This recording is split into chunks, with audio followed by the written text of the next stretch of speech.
Good afternoon to all of you.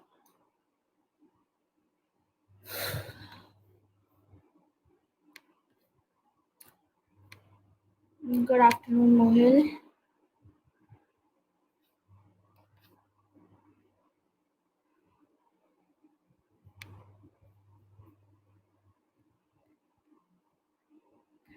I'll try my best to fix this timing till December.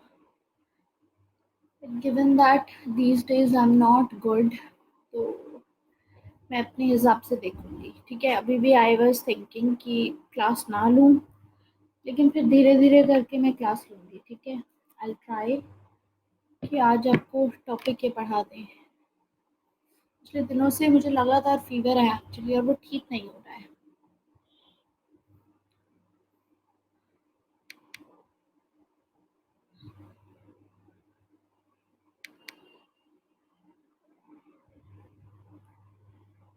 हाँ, दिसंबर में तो खत्म हो ही जाएगा. देखो, दिसंबर से ज़्यादा मैं आगे एक्सटेंड करूँगी भी नहीं.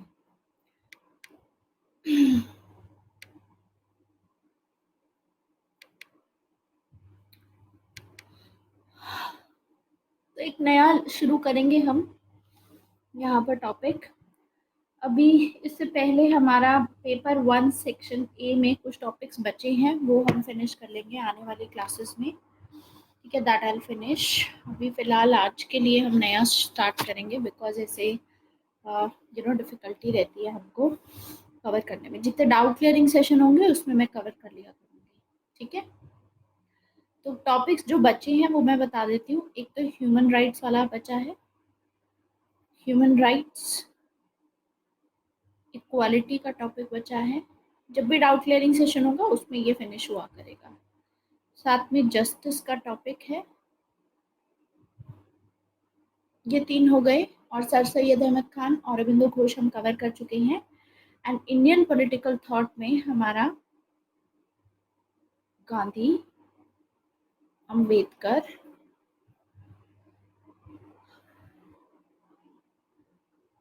एंड एम एन रॉय है. M N Roy.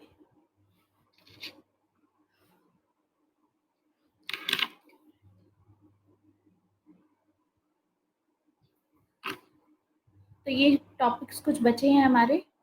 नेक्स्ट जब भी हमारा डाउट क्लियरिंग सेशन होगा उसमें ये फिनिश हो जाएगा. आई थिंक कल है आपका, नहीं कल नहीं है, मंडे को होगा डाउट क्लियरिंग सेशन. तो आज की एक जो क्लास थी वो मैंने कल के लिए शिफ्ट की है. ठीक है, कल हो जाएगी वो आपकी. तो कल क्लास है 2 बजे की ही शिफ्ट की है अभी फ़िलहाल के लिए. ठीक है, 2 बजे ही आपका टाइमिंग रखा जाएगा. एंड आज हम शुरू करेंगे नया topic, paper 2 section A, comparative politics शुरू करेंगे. अब कंपैरेटिव पॉलिटिक्स के लिए कल डाउट क्लियरिंग सेशन है. ओके, अगर कल डाउट क्लियरिंग सेशन है तो कल पहले ह्यूमन राइट्स और इक्वालिटी ख़त्म करेंगे. ठीक है, और जस्टिस शुरू हो जाएगा. तो कल की जो मेरी क्लास रहेगी वो मैं ज़्यादा, आई थिंक आधा घंटा ज़्यादा पढ़ाऊँगी आपको. ठीक है, जिससे कि हमारे ये टॉपिक सब ख़त्म हो जाएँ, ह्यूमन राइट्स, इक्वालिटी और जस्टिस. बाकी फिर नेक्स्ट में गांधी, अंबेडकर, एम एन रॉय, जो भी डाउट क्लियरिंग सेशन होगा उसमें ज़्यादा पढ़ा दिया करूँगी. ठीक है, ताकि ये फिनिश हो जाए. पेपर 2 सेक्शन ए से शुरू करते हैं. अब पेपर 2 सेक्शन ए के लिए आपको करना क्या है. देखो, कंपैरेटिव पॉलिटिक्स में से हर साल 50 मार्क्स का क्वेश्चन आता ही आता है. 50 मार्क्स के क्वेश्चंस डायरेक्ट पूछे जाते हैं कंपैरेटिव पॉलिटिक्स में. और कंपैरेटिव पॉलिटिक्स में अभी तक हम जितना पढ़ते आए हैं पेपर 1 सेक्शन ए में, उसी का इम्प्लीमेंटेशन पार्ट होगा. मतलब काफ़ी सारी चीज़ें आपको एज इट इज़ दिखेंगी कि रिपीट होंगी, तो उसी का इम्प्लीमेंटेशन पार्ट होगा. तो ये आपके लिए डिफ़िकल्ट नहीं होगा, लेकिन इसकी अंडरस्टैंडिंग बहुत इम्पॉर्टेंट है. इसकी अंडरस्टैंडिंग अच्छे से रखिएगा. ठीक है, अभी जो आपको पीडीएफ दे रही हूँ मैं, यही पीडीएफ आपको फॉलो करनी है फॉर दिस पर्टिकुलर पार्ट. इसके लिए अलग से कोई पीडीएफ नहीं होगी फ़िलहाल के लिए. इन फ्यूचर अगर मुझे लगता है तो I will give you more PDF. ठीक है, अदरवाइज कंपैरेटिव पॉलिटिक्स में से डायरेक्ट क्वेश्चन आते हैं, इसीलिए ज़्यादा डिफ़िकल्टी नहीं रहती. ठीक है, बाकी फॉर हिंदी मीडियम, वैसे भी मैं आपको बताऊं तो कंपैरेटिव पॉलिटिक्स का डेटा इग्नू में बहुत अच्छा दिया हुआ है. ठीक है, तो इग्नू की आप पढ़ सकते हो, इंग्लिश वाले भी पढ़ सकते हैं इनफैक्ट, एंड हिंदी वाले भी पढ़ सकते हैं। कंपैरेटिव पॉलिटिक्स का डेटा बहुत अच्छा दिया है इग्नू में, ठीक है, तो कंपैरेटिव पॉलिटिक्स वहाँ से पढ़ा जा सकता है। स्पेशली इग्नू वालों को हिंदी मटेरियल यहाँ से काफ़ी फ़ायदा मिल जाएगी, ठीक है। ओपी गॉबा भी है कंपैरेटिव में, but I say that IGNOU ज़्यादा बेटर है। बाकी ओपी गॉबा अगर देखनी है तो देख सकते हो सेलेक्टिवली, ठीक है, बट आई रेकमेंड इग्नू में ज़्यादा बेहतर है, ठीक है। तो हिंदी वाले इसलिए उसको फॉलो कर लेंगे। फॉर इंग्लिश वाले उनको ज़रूरत नहीं है वैसे इग्नू को रेफ़र करने की, बिकॉज उनके लिए जो पीडीएफ मैं प्रोवाइड कर रही हूँ वही पीडीएफ इग्नू में से काफ़ी बनी हुई है, ठीक है। इसमें से आधे से ज़्यादा डेटा जो है वो इग्नू में से लिया गया है। एंड मुझे लगता है अगर इन फ्यूचर के और कुछ ऐड करना है तो मैं आपको अलग से एक पीडीएफ दूंगी, पीपीटी फॉर्मेट में नहीं होगी, जो अलग से होगी, बट वो शायद इस मंथ के एंड तक दूँ या नेक्स्ट मंथ के शुरुआत में दूँ आपको, ठीक है, क्योंकि वो एडिशनल एक सप्लीमेंट्री एड अप हो जाएगा। अदरवाइज कंपैरेटिव पॉलिटिक्स पढ़ेंगे हम यहीं से, क्योंकि डायरेक्ट क्वेश्चन आते हैं, टेक्निकलिटी ज़्यादा रहेगी इसमें, इसमें वेरिएशन ज़्यादा नहीं होते, as it is direct question पूछे जाते हैं, ठीक है। So will start with comparative politics. देखो कंपैरेटिव पॉलिटिक्स ऐसा नहीं है कि एक कंट्री के कॉन्स्टिट्यूशन को दूसरे कंट्री के कॉन्स्टिट्यूशन के साथ में कंपेयर कर दिया तो वो हो गई comparative politics. No, it's not that. Comparative politics में हम नेचर को ज़्यादा फोकस करते हैं, ठीक है। नेचर को फोकस करते हैं कि जैसे डेवलप्ड कंट्रीज हैं, यहाँ पे पार्टी सिस्टम किस टाइप का है, पॉलिटिकल सिस्टम किस टाइप का है। ऐसे नहीं देखेंगे कि प्रेसिडेंशियल सिस्टम है तो प्रेसिडेंशियल में क्या क्या होता है, यहाँ पे कैसे सेलेक्ट होते हैं। ये तो बहुत ही फैक्चुअल हो गया, ये तो पॉलिटिक का पार्ट होता है, ठीक है। इसको हमें नेचर पे ज़्यादा फोकस करना है, कितनी डेवलपमेंट हुई है यहाँ पर, कितना ग्लोबलाइजेशन की वजह से क्या क्या इम्पैक्ट पड़ा है। सिर्फ ऐसा नहीं है कि इन्हीं कंट्रीज पे इम्पैक्ट पड़ा हो जो थर्ड वर्ल्ड कंट्रीज हैं, डेवलप्ड कंट्रीज पे भी इम्पैक्ट पड़ा है। तो ग्लोबलाइजेशन के चलते एक डेवलप्ड कंट्री में क्या है, सोशलिस्ट कंट्री पे, डेवलपिंग कंट्री में क्या इम्पैक्ट पड़ा है, वो सभी चीज़ें हमको कवर करनी होगी, ठीक है। नेचर के हिसाब से, अंडरस्टैंडिंग के हिसाब से कवर करोगे, फैक्चुअल डेटा के हिसाब से नहीं कवर करना होता। तो इससे पहले हम देखेंगे, अभी तक हमने जितने भी वेस्टर्न पॉलिटिकल थिंकर देखे, जैसे मॉडर्न टाइम्स में हम देखेंगे मैकियावेली है, हॉब्स आएंगे, हॉब्स के बाद हम देखेंगे कि जॉन लॉक रहेंगे, ठीक है। इनके जो आइडियाज़ थे ये ज़्यादातर स्टेट के ऊपर काम कर रहे थे कि स्टेट की पावर कितनी होनी चाहिए, जस्टिस का आइडिया कैसा होना चाहिए, इक्वालिटी कैसी होनी चाहिए, इन सभी चीज़ों पे काम किया जाएगा। लेकिन वर्ल्ड वॉर टू हो चुका था और हमने देखा कि कोई भी आइडिया जो भी इन थिंकर्स ने दिया था वो काम नहीं किया। पहले वर्ल्ड वॉर वन हुई, उसके बाद वर्ल्ड वॉर टू हुई। तो वर्ल्ड वॉर टू के बाद में क्वेश्चन ये किया जाने लगा कि जो पुराना तरीका था पॉलिटिकल साइंस को स्टडी करने का, क्या वो तरीका सही है, क्या वो तरीका कारगर है, मतलब आगे हेल्प कर पाएगा कि नहीं। तो जो ट्रेडिशनल पॉलिटिकल साइंटिस्ट होंगे, ये सभी ट्रेडिशनल पॉलिटिकल साइंटिस्ट हैं। Thomas hob, John Locke, John Stuart Mill, ये सभी ट्रेडिशनलिस्ट पॉलिटिकल साइंटिस्ट हैं। ट्रेडिशनल मतलब ये सिर्फ स्टेट को देखेंगे, इस पे ध्यान देंगे, स्टेट की पावर कितनी होनी चाहिए, लोगों के पास में राइट्स है कि नहीं, इन चीज़ पे ध्यान देंगे।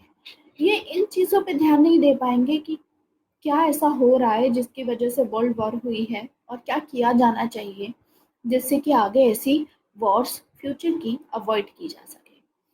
तो उसके ऊपर ये आंसर कभी उसके साथ डील नहीं करेंगे।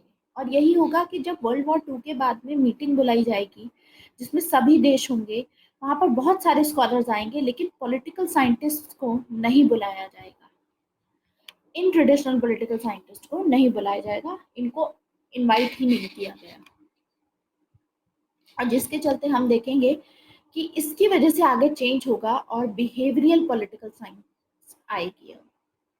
बिहेवियरल जो इस पे ध्यान देगी कि लोगों का क्या बिहेवियर होता है सोसाइटी में, किन चीज़ों की वजह से ऐसे चेंजेस आते हैं या वॉर जैसे सिचुएशंस बन जाती हैं।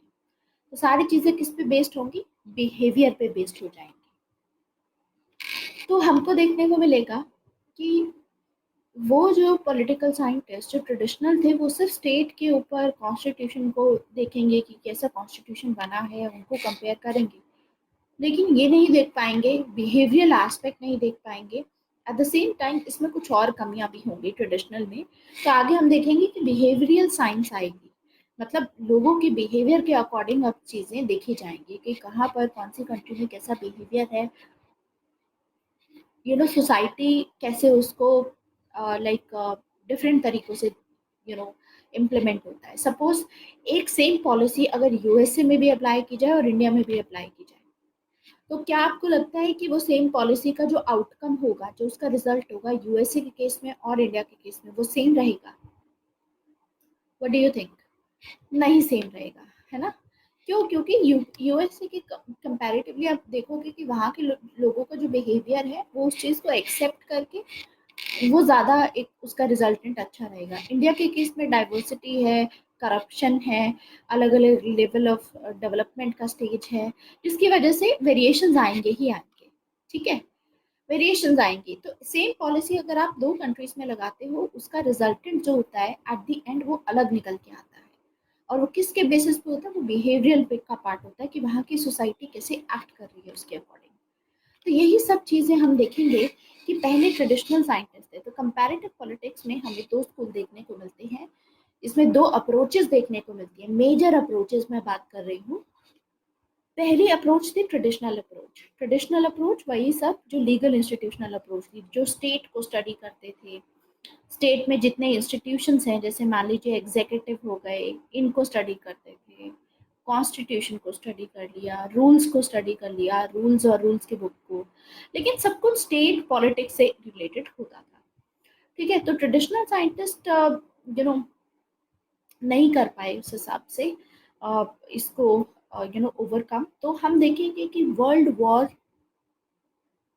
टू के बाद मॉडर्न अप्रोच डेवलप होगी, जिसमें बिहेवियरल अप्रोच ली जाएगी कि सोसाइटी में किस तरीके से चेंजेस आते हैं।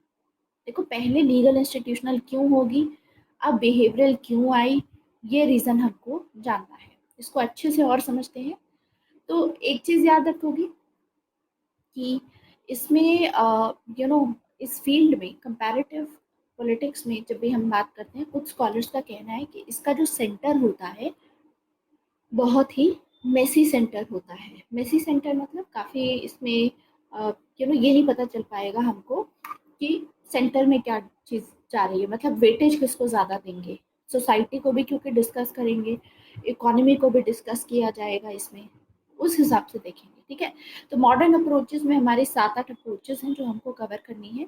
फिलहाल ट्रेडिशनल अप्रोच को स्टार्ट करते हैं। आज की जो हमारे क्लास है उसमें हम system and structural functional approach, ये दोनों अप्रोचेस कवर करेंगे। जिसको भी कभी कोई डाउट आए, कोई चीज़ समझ ना आए, आप मुझसे पूछ लेना, बिकॉज नया सेक्शन स्टार्ट हो रहा है। बहुत इजी है, हालांकि बहुत डायरेक्ट है, छोटा है ये। इनफैक्ट सेक्शन बहुत छोटा है, डेटा बहुत कम है इसमें। जैसे हमने पिछले सेक्शन में बहुत ज़्यादा डेटा हुआ करता था, बड़ी बड़ी पीडीएफ्स हुआ करती थी, लिखने वाला ज़्यादा हुआ करता था मटेरियल हमारा, उस हिसाब से इसका डेटा बहुत कम रहेगा। तो सबसे पहले ट्रेडिशनल अप्रोच कवर करते हैं। देखिए, आरसी मेसेरिड्स हैं, पॉलिटिकल स्कॉलर हैं। आरसी मेसेरिड का कहना है कि जो ट्रेडिशनल अप्रोच थी, जो यानी पुराने जो पॉलिटिकल साइंटिस्ट जिस तरीके से स्टडी किया करते थे पॉलिटिकल साइंस को, उनकी जो अप्रोच थी वो सही नहीं थी। ठीक है, उनके अप्रोच के बारे में ये कुछ प्रॉपर्टीज मानी जाती हैं कि it was a legal institutional approach. Legal का मतलब सिर्फ लीगैलिटी पे आप ध्यान देते हो, सिर्फ आप रूल्स पे ध्यान दोगे। जो भी रूल ऑफ लॉ बनाया गया है या कॉन्स्टिट्यूशन बनाया गया है उस पे ध्यान दोगे। या कोई इंस्टीट्यूशन है, जैसे मान लो कि सुप्रीम कोर्ट हो गई इस केस में, ठीक है, या फिर आप पार्लियामेंट बना सकते हो, या फिर पार्लियामेंट के अलावा एग्जीक्यूटिव की पोजीशन पे प्राइम मिनिस्टर, प्रेसिडेंट पे ध्यान दे सकते हो। तो उस चीज़ पे ज़्यादा ध्यान दिया करते थे ये लोग। ठीक है, रादर देन कि सोसाइटी कैसे, मतलब जो भी चल रही है, गवर्न हो रही है, क्यों ऐसा होता है कि लड़ाई हो रही है, ये सब चीज़ें। तो ट्रेडिशनल अप्रोच में हम देखेंगे कि it was a legal institutional approach, वो सिर्फ इंस्टीट्यूट्स को स्टडी किया करते थे। और इसी वजह से आरसी मेडरिच का कहना है कि ट्रेडिशनल अप्रोच पेरोकियल थी। पेरोकियल का क्या मतलब होता है? पेरोकियल का मतलब होता है इनडिफरेंट। इनडिफरेंट थी, मतलब इसका मतलब है काइंड ऑफ, आप इसको मान सकते हो कि यूरोसेंट्रिक थी, मतलब इनका जो अपना कल्चर है वही कल्चर सभी जगह रहेगा। अब देखो ये ट्रेडिशनल अप्रोच ज़्यादातर वेस्टर्न कंट्रीज में प्रेवलेंट थी। Western countries like USA, European countries. ये भी रीज़न है कि इसको यूरोसेंट्रिक बोला जाता है। यूरोसेंट्रिक क्यों बोला जाएगा इसको? क्योंकि आपस में अगर आप यूएसए को स्टडी करो या किसी भी यूरोपियन कंट्री को स्टडी करो, उनके पॉलिटिकल स्ट्रक्चर में, उनके इकोनॉमिक स्ट्रक्चर में, उनकी लेवल ऑफ डेवलपमेंट में ज़्यादा चेंजेस नहीं है।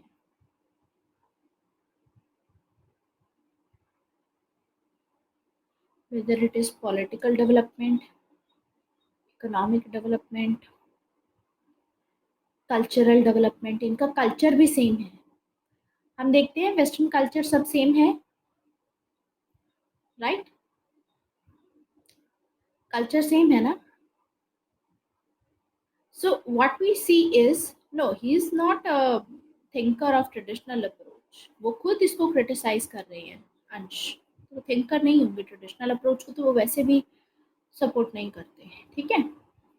तो लेवल ऑफ डेवलपमेंट इनका सबका सेम रहता है। वेस्टर्न कल्चर कहीं पे भी चले जाओ आप, यूएसए में, यूके में चले जाओ, वेस्टर्न कल्चर हर जगह का सेम रहता है।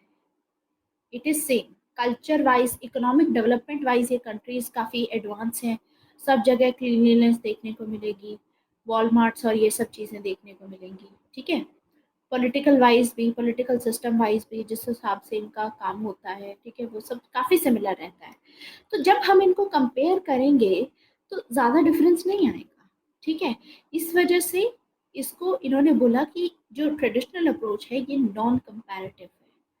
क्योंकि अगर आप यूएसए को यूके के साथ में कंपेयर कर रहे हो तो इनका तो सेम सेम है सब कुछ, कल्चर और ये सब इकोनॉमिक डेवलपमेंट पे एक ही लेवल पे है सब कुछ।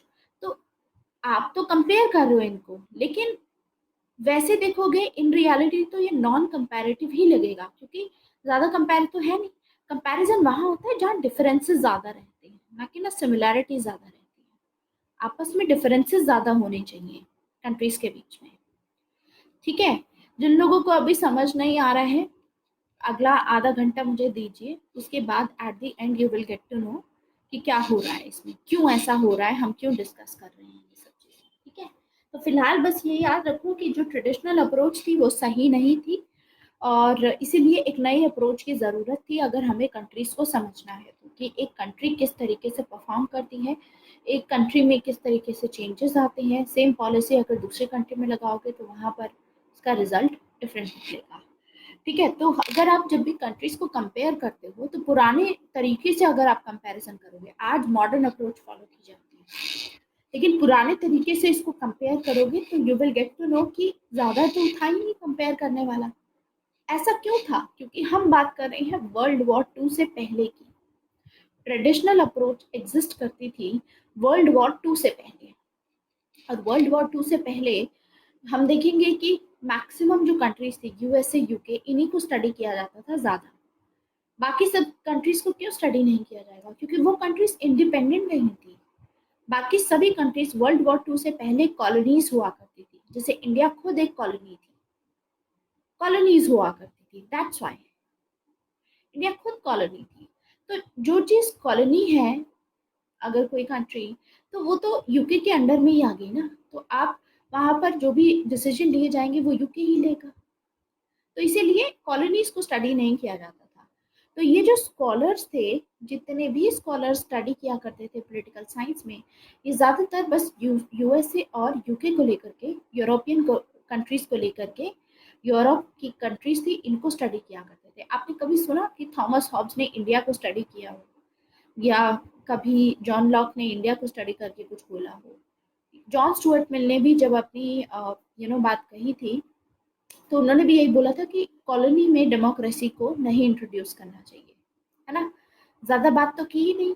तो इनका जो एरिया ऑफ स्टडी था वो सिर्फ वेस्टर्न कंट्रीज तक ही लिमिटेड था, और ऐसा इसलिए भी था क्योंकि बाकी सभी जो कंट्रीज थी, जो नॉन वेस्टर्न कंट्रीज थी, वो कॉलोनीज हुआ।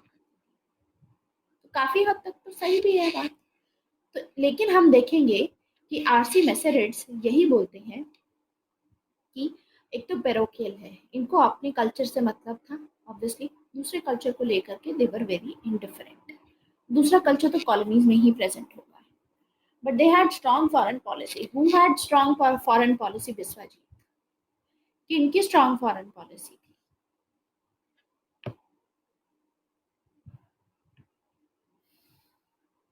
हाँ, तो सभी की थी ना, हर एक की थी, तो डिफरेंस तो नहीं हुआ, सेम सेम थी सबकी पॉलिसीज। ऐ समझ। तो एक तो है पेरोकियल, अपने कल्चर को लेकर के बस उसी को फॉलो करेंगे, दूसरे के कल्चर से इनको मतलब नहीं है, तो यूरोसेंट्रिक एटीट्यूड हमको देखने को मिलता है। मैंने आपको एथनोसेंट्रिक एटीट्यूड बताया था, यूरोसेंट्रिक एटीट्यूड का मतलब वही होता है, आपको अपना कल्चर सही लगता है, बाकी का कल्चर लगता है कि कल्चर ही नहीं है। ठीक है। सो दूसरा ये है कि डिस्क्रिप्टिव था, मतलब जब भी आप यूएसए और यूके को पुराने तरीकों से, मतलब ट्रेडिशनल अप्रोच से अगर कंपेयर करोगे, जैसे पुराने जो वाले जो पॉलिटिकल थिंकर्स थे कंपेयर किया करते थे, तो you will get to know कि वो सिर्फ डिस्क्राइब कर रहे हैं कि यूएसए में प्रेसिडेंशियल सिस्टम ऐसा है, यूके में ऐसा है, कंपेयर नहीं कर रहे हैं। रियलिटी में कंपेयर ऐसे नहीं कर रहे हैं कि अगर प्रेसिडेंशियल पोजीशन ऐसी है यूएसए में और यूके में प्राइम मिनिस्ट्रियल पोजीशन है, तो आपस में उनका क्या इससे इम्पैक्ट पड़ेगा? नहीं, मेरे it was the description of कि कौन कौन से इंस्टीट्यूशन है, कौन कौन सी पोजीशंस हैं और किस हिसाब से इलेक्शन होता है, बस एक तरीके से डिस्क्राइब कर दिया कि देखो यूएसए में ये है, यूके में ये है, आपस में कंपेयर नहीं किया। आया समझ? सो फर्स्ट इज पेरोकियन है, इनको अपने से मतलब था, दूसरे जो कल्चर थे क्योंकि एग्जिस्ट भी नहीं कर रहे थे, कॉलोनीज थी, तो उससे मतलब नहीं रहेगा। दूसरा है नॉन कंपैरेटिव, इस तरीके से कंपैरिजन होगा कि सिर्फ लीगल और स्टेट्स और लॉस को ये आपस में स्टडी किया करते थे, that was more of a description. और उसमें भी हम देखेंगे कि क्योंकि इनका कल्चर सेम ही है, इनका जो थ्योरी में लिखा होगा और जो रियलिटी में होगा फॉलो, उसमें कोई गैप नहीं होगा। यूएसए में अगर कोई चीज लिखी गई है कि ये चीज फॉलो करनी है, तो रियलिटी में भी वो वैसे ही फॉलो होती है। इंडिया के केस में ऐसा नहीं है। इंडिया के केस में हमारी कॉन्स्टिट्यूशन में कुछ लिखा हुआ है और इन रियलिटी कुछ और फॉलो करते हैं हम। जैसे कॉन्स्टिट्यूशन में बात की गई है यूनिवर्सल एडल्ट फ्रेंचाइजी की, और ये बात की गई है कि लोग अपने मुताबिक, डेमोक्रेसी होगी, अपने मुताबिक लोग अपने रिप्रेजेंटेटिव्स चुनेंगे। लेकिन हम रियलिटी में देखते हैं कि लोग अपने कास्ट वालों को ही वोट देते हैं, है ना? तो रियलिटी और जो प्रैक्टिस में होता है और जो पेपर पे लिखा है उसमें बहुत बड़ा डिफरेंस आ गया, गैप आ गया।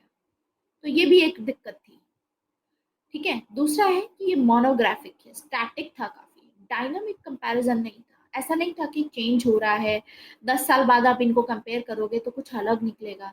स्टैटिक था एक तरीके से, क्योंकि सिर्फ डिस्क्रिप्शन ही तो है, तो एक तरीके से स्टैटिक है, कोई चेंज आएगा ही नहीं इसमें। ये इंस्टीट्यूशन था यूएसए का, तो आप चाहे 100 साल बाद भी पढ़ोगे इसको, तो ट्रेडिशनल अप्रोच से अगर पढ़ोगे तो आपको दिखेगा कि वही सेम चीज फॉलो हो रही है। ठीक है, वो इस तरीके से। अब ये बात अंश की, वो भी तो उनकी ही मर्जी होती थी कि कास्ट वालों को वोट देना है कि नहीं, मर्जी तो है उनकी, लेकिन पॉइंट इज कि आप कास्ट बैरियर से ऊपर नहीं जा रहे हो, अभी भी आप ट्रेडिशनैलिटी में फोकस कर रहे हो रादर देन डेवलपमेंट पे ध्यान देना, है ना? तो ये डिफरेंस आता है, क्योंकि अगर आप नेचर ऑफ वोटिंग देखोगे अंश, कि यूएसए में लोग कैसे वोट करते हैं और इंडिया में लोग कैसे वोट करते हैं, तो बहुत बड़ा डिफरेंस आपको देखने को मिलेगा। तो जो मॉडर्न अप्रोच है, जो बिहेवियरल अप्रोच है, वो लोगों के बिहेवियर को समझने की कोशिश करती है कि इस पर्टिकुलर कंट्री में लोग इन्हीं पार्टीज को क्यों वोट देते हैं, क्यों ऐसा नहीं है कि जो पार्टी अच्छा काम करती है उसको। अब इस हिसाब से तो आम आदमी पार्टी, क्योंकि कास्ट पार्टी नहीं है आम आदमी पार्टी, तो आम आदमी पार्टी को तो देना चाहिए था सबको वोट। हम देखेंगे दिल्ली को छोड़ करके हर जगह आम आदमी पार्टी फेल हो गई है ना? सो थ्योरी और प्रैक्टिस में बहुत बड़ा गैप है। This is what we understand. तो वेस्टर्न कंट्रीज को ही सिर्फ स्टडी किया गया था, क्योंकि नॉन वेस्टर्न कंट्रीज कॉलोनीज हुआ करती थी वेस्टर्न कंट्रीज की, इनके आपस में कोई भी इंडिपेंडेंट पॉलिटिकल सिस्टम नहीं होगा, ये इनके ऊपर डिपेंडेंट होंगी। एंड इसमें सिमिलैरिटी ज़्यादा थी और कोई ऐसा डिफरेंस वाला फीचर नहीं था, कॉन्ट्रास्टिंग फीचर नहीं था जो इनको अलग अलग बताए एकदम कि वेस्टर्न कंट्रीज में मान लो यूएसए में ये डिफरेंस है और यूके में ये डिफरेंस है। सिमिलैरिटीज बहुत है, सेम सेम टाइप की चीजें देखने को मिलती है। कल्चर में डिफरेंस नहीं है, पॉलिटिकल डेवलपमेंट के लेवल में भी सेम है, डेवलप्ड है, इकोनॉमिक डेवलपमेंट में भी दोनों कंट्रीज डेवलप्ड हैं, ठीक है, ज़्यादा डिफरेंस नहीं है। अब आप देखोगे अगर आप यूके जाओ या यूएसए जाओ, आपको सेम सेम चीज़ें दिखेंगी, कल्चर भी सब अपने से मतलब रखते हैं और आपको सभी जगह क्लीनलीनेस दिखेगी। वही सेम चीज़ें आपको यूके में दिखेंगी, वैसी ही सेम चीज़ आपको यूएसए में दिखेगी, ठीक है। सो पॉइंट इज कि ये जो पॉइंट थी, ये जो अप्रोच था जिस हिसाब से कंट्रीज को आपस में कंपेयर किया जाता था वो सही नहीं था, डायनेमिक नहीं था। तो ये सिर्फ रिस्ट्रिक्टेड था कि ये सिर्फ फॉर्मल प्रोसेसेस को स्टडी किया करते थे, गवर्नमेंट को स्टडी कर लिया, इंस्टीट्यूशन को स्टडी कर लिया। लेकिन हम देखेंगे कि अब क्या होगा, ये फोकस शिफ्ट हो जाएगा वेस्टर्न कंट्रीज से नॉन वेस्टर्न कंट्रीज में, पूरा फोकस चला जाएगा वर्ल्ड वॉर टू के बाद। क्योंकि वर्ल्ड वॉर टू के बाद अब आएंगी कॉलोनीज जो पहले हुआ करती थी वो इंडिपेंडेंट हो जाएंगी, ठीक है, उनको आज़ादी मिल जाएगी। और आज़ादी के बाद जो ऐसी कॉलोनीज हैं इनका अपना एक पॉलिटिकल सिस्टम होगा। और अब अगर आप कंपेयर करोगे यूएसए के साथ में, मान लो इंडिया को कंपेयर करो, तो बहुत ज़्यादा डिफरेंसेस आपको देखने को मिलेंगे। इंडिया का कल्चर, इंडिया में जो जैसे बिहेवियर होता है, इंडिया में जैसे डिसीजन लिए जाते हैं जिन चीज़ों के ऊपर, यूएस में बहुत अलग तरीका होगा। इसीलिए एक नई अप्रोच की ज़रूरत थी अब हमें, जिसके थ्रू हम स्टडी कर पाए दोनों ही टाइप की कंट्रीज को, वेस्टर्न कंट्रीज को भी स्टडी कर पाए और नॉन वेस्टर्न को भी स्टडी कर पाए। क्योंकि जो पुराना तरीका था, ट्रेडिशनल अप्रोच जो थी जिससे हम स्टडी करते थे, वो फेल हो जाएगी, वो नॉन वेस्टर्न कंट्रीज को नहीं पढ़ पाएंगी, उस हिसाब से नहीं स्टडी कर पाएंगे। क्योंकि वो भी, अब देखो, वेस्टर्न कंट्रीज और नॉन वेस्टर्न कंट्रीज को मान लो हम कंपेयर करते हैं, लेट अस कंपेयर यूएसए को और इंडिया से कंपेयर करते हैं, ठीक है। अब यूएसए या यूके ले लो, ठीक है, यूके में भी पार्लियामेंट्री सिस्टम है, अब इंडिया में भी पार्लियामेंट्री सिस्टम है, ठीक है, ऐसे कंपेयर कर दिया।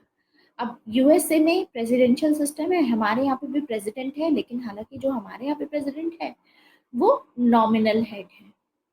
यहाँ पर सुप्रीम कोर्ट है, यहाँ पर भी सुप्रीम कोर्ट है, ठीक है, यहाँ पर इंटीग्रेटेड जुडिशरी है, हम देखेंगे।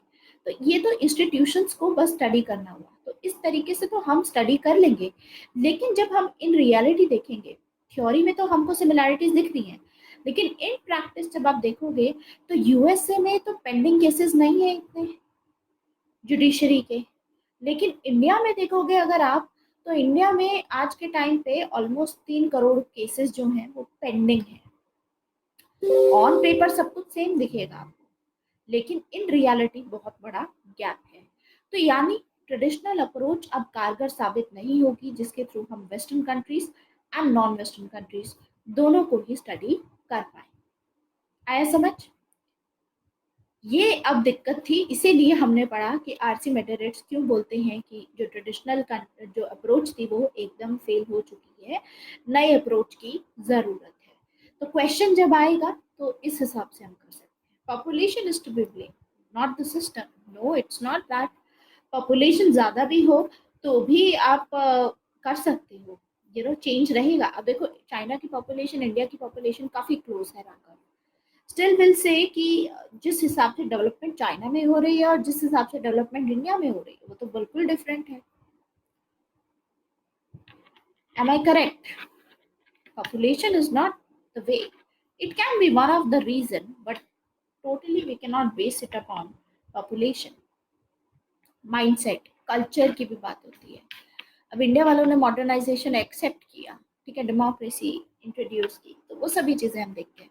वरना अगर यही रहता, पॉपुलेशन ही रीजन होता राघव, तो आज के टाइम पे इंडिया की पॉपुलेशन कंपैरेटिवली इतनी ज़्यादा है यूएसए की पॉपुलेशन से, तो जीडीपी वाइज तो हम आगे होने चाहिए थे। चाइना तो सरपास कर ही चुका है यूएसए को पीपीपी में, परचेजिंग पावर पैरिटी में, और बहुत जल्दी जीडीपी वाइज भी सरपास कर लेगा। लेकिन इंडिया क्यों नहीं कर पाएगा? यूएसए फिर भी आगे है हमसे। कुछ ना कुछ तो रीजंस होंगे ना कि क्यों वहां पर डेवलपमेंट कोई भी एक्शन लिया जाता है तो वहां ज्यादा बेहतर काम करता है, हमारे यहाँ काम नहीं करता है। तो इसीलिए कंपैरेटिव पॉलिटिक्स का मतलब यही नहीं है कि हमको यूएसए को इंडिया के साथ में कंपेयर करना है कि यूएसए में ये कंट्रीज, ये पोजीशंस है, ये इंस्टीट्यूट है या ये पोस्ट है, उसको आपने इंडिया की पोस्ट के साथ में कंपेयर कर दिया। It is not that. यहाँ पर कवर करना है नेचर हमको, कि ऐसा क्या है जिसकी वजह से सेम चीजें, सेम एक्शंस अगर हम लगाएं तो अलग अलग आउटकम देखने को मिलता है। आया समझ? हाँ, जैसे एक्टिव पैसिव सिटीजन इशू हो गया। कुछ लोग, जैसे यूएसए में लोग बहुत एक्टिव हैं वोटिंग को लेकर के, अपने राइट्स को लेकर के। इंडिया में इतनी एक्टिवनेस हम नहीं देखते हैं। तो मल्टीपल फैक्टर्स हैं, ठीक है। तो ये चीज है। तो सपोज आपको कोई क्वेश्चन आता है, व्हाट इज कंपैरेटिव पॉलिटिक्स, उसकी एवोल्यूशन आप डिस्कस कीजिए। Suppose this is the question, तो आप कैसे लिखेंगे? सबसे पहले तो आप इसमें यही बताएंगे कि जो कंपैरेटिव पॉलिटिक्स है क्या, ठीक है, इसका गोल क्या है। Basically what is comparative politics? तो कंपैरेटिव पॉलिटिक्स का गोल क्या है? To encompass the major political similarities and differences between two countries.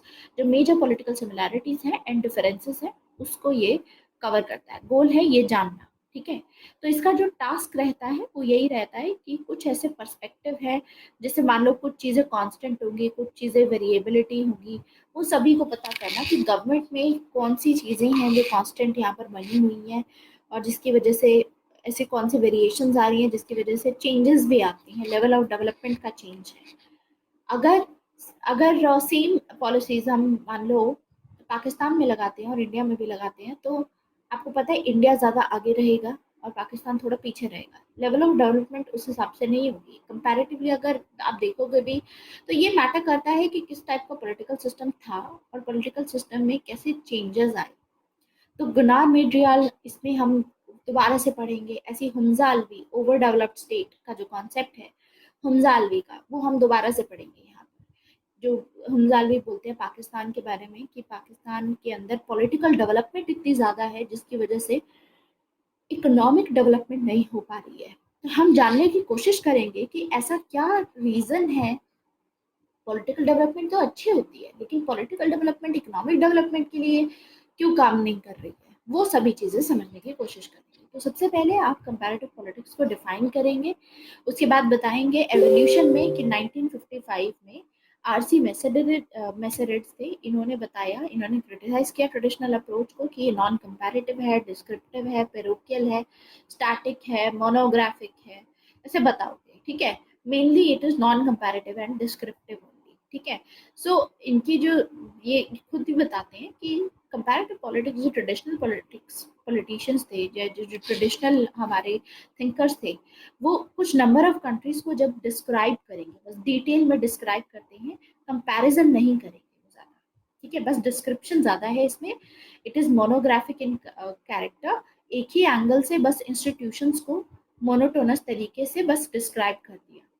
Dynamic तरीका नहीं है कि चेक किया जाए कि सेम चीज़ के ऊपर क्या क्या डिफरेंट फैक्टर्स अप्लाई करके हम देखेंगे कि डिफरेंस नहीं, ठीक है।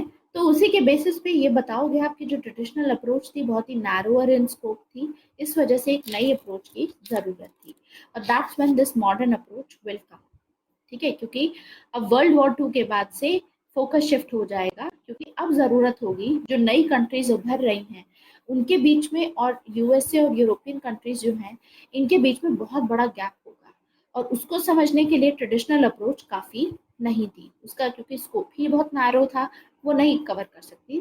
दैट्स वाई हमें मॉडर्न अप्रोच की ज़रूरत पड़ी, क्योंकि अब रियलाइज किया गया कि हमको सिर्फ कॉन्स्टिट्यूशन की स्टडी नहीं करनी है, हमको इसके बियॉन्ड भी स्टडी करनी होगी, ये जानने के लिए कि क्यों ऐसा होता है कि यहाँ पर और यहाँ पर डिफरेंट लेवल ऑफ डेवलपमेंट रहेगा सेम पॉलिसी का। सो वेस्टर्न वर्ल्ड में जब भी हम देखते हैं तो थ्योरी और प्रैक्टिस के बीच में कोई गैप नहीं मिलता, लेकिन नॉन वेस्टर्न वर्ल्ड में हमेशा थ्योरी एंड प्रैक्टिस में गैप रहता है। जो चीज़ आपके रूल में लिखी है, रूल बुक में लिखी है, वो इन रियलिटी कैसे फॉलो की जा रही है बहुत डिफरेंट रहता है, ठीक है। क्योंकि फिर पता चलेगा कि कुछ ऐसे एक्स्ट्रा कॉन्स्टिट्यूशनल फैक्टर्स भी होते हैं। सिर्फ ऐसा नहीं है कि कॉन्स्टिट्यूशनल फैक्टर के बेसिस पे ही आप इसको कंपेयर करो, कुछ एक्स्ट्रा कॉन्स्टिट्यूशनल फैक्टर्स होते हैं, जैसे नेचर ऑफ सोसाइटी हो गई। अब यहाँ का सोसाइटी कैसी है, वहाँ की सोसाइटी इंडिविजुअलिस्टिक थी, इंडिया वाली जो सोसाइटी है या नॉन वेस्टर्न कंट्रीज में आपको कलेक्टिव कल्चर देखने को मिलता है। तो एक तो फैक्टर ये रहा। कल्चर भी अलग अलग होता है, इंडिया में ही देख लो कितनी डाइवर्सिटी है, यहाँ पर डाइवर्सिटी नहीं है। वेस्टर्न कंट्रीज में हम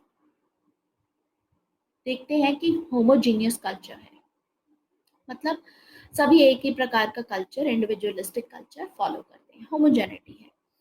स्टेज ऑफ इकोनॉमिक डेवलपमेंट भी अलग होगा, ये बहुत आगे है, ये कंट्रीज बहुत पीछे हैं सारी।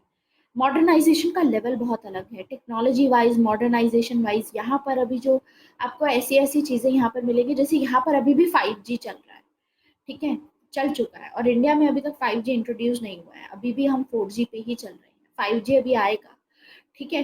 एंड तो ये सभी चीज़ें देखने को मिलती हैं। ये तो खैर 4G और 5G की बात हो गई, और भी बहुत सारे ऐसे इश्यूज हैं। जैसे कोई भी चीज़ लॉन्च होती है जो टेक्नोलॉजिकली बहुत ही एडवांस होती है, तो सबसे पहले वो यूएसए वगैरह में आती है। जैसे यूएस में दे कैन डायरेक्टली अपने लाइक ये चीज़ अब इंट्रोड्यूस की जाएगी कि लोग अपने पीसी, मतलब अपने टीवी से ही they can convert the TV into PC, and वो उसी में सब कुछ देखते हैं, लाइक नेटफ्लिक्स कल्चर और ये सब चीज़ें रहती हैं। हमारे यहाँ पे अभी भी ट्रेडिशनल मेथड है, वो केबल वाला के चैनल्स आते हैं और ये सब चीज़ें रहती हैं, हालांकि चेंज हो चुका है काफ़ी कुछ। अभी गीगा फाइबर के बाद में और चेंजेस आ जाएंगे। अब वहाँ पर क्या होता है कि मूवी जो भी लॉन्च होती है थिएटर्स में थोड़ा कम रहता है, वहाँ पर रादर लोग अपने ही घर पे बैठ करके they usually purchase that movie online, directly वो परचेज कर लेते हैं। जैसे आप अपना मतलब टिकट परचेज करते हो, ऐसा भी आप डायरेक्टली अपने टीवी पे देख सकते हो। वहाँ पर, यहाँ पर अब वो कल्चर आने वाला है कि डायरेक्टली आपके टीवी पे मूवीज लॉन्च हुआ करेंगी for certain section of people giga fibre में। तो दिस इज द पॉइंट कि लेवल ऑफ मॉडर्नाइजेशन बहुत डिफरेंट है, ठीक है। जैसे हमारे यहाँ पे एलईडी और ये सब चीज़ें अभी आई हैं, वहाँ पर एलईडी कब से है, और आपको पता है कि एलईडी वहाँ पर कितना एनर्जी सेविंग है। अगर यही एलईडी जिस टाइम पे उनके पास में थी, अगर आज इंट्रोड्यूस की जा, मतलब उसी टाइम इंट्रोड्यूस कर दी जाती इंडिया में, तो कितना ज़्यादा, मतलब कार्बन फुटप्रिंट वाइज भी आप देखोगे, इलेक्ट्रिसिटी वेस्टेज और ये सब चीज़ों में, इलेक्ट्रिसिटी कंजर्वेशन में कितना ज़्यादा फायदा मिलता है इसका। तो लेवल ऑफ मॉडर्नाइजेशन भी अलग रहती है, बहुत सारे फैक्टर्स होते हैं जिसके चलते हम देखेंगे कि पूरा चेंज आ जाता है इसमें दो कंट्रीज के बीच में।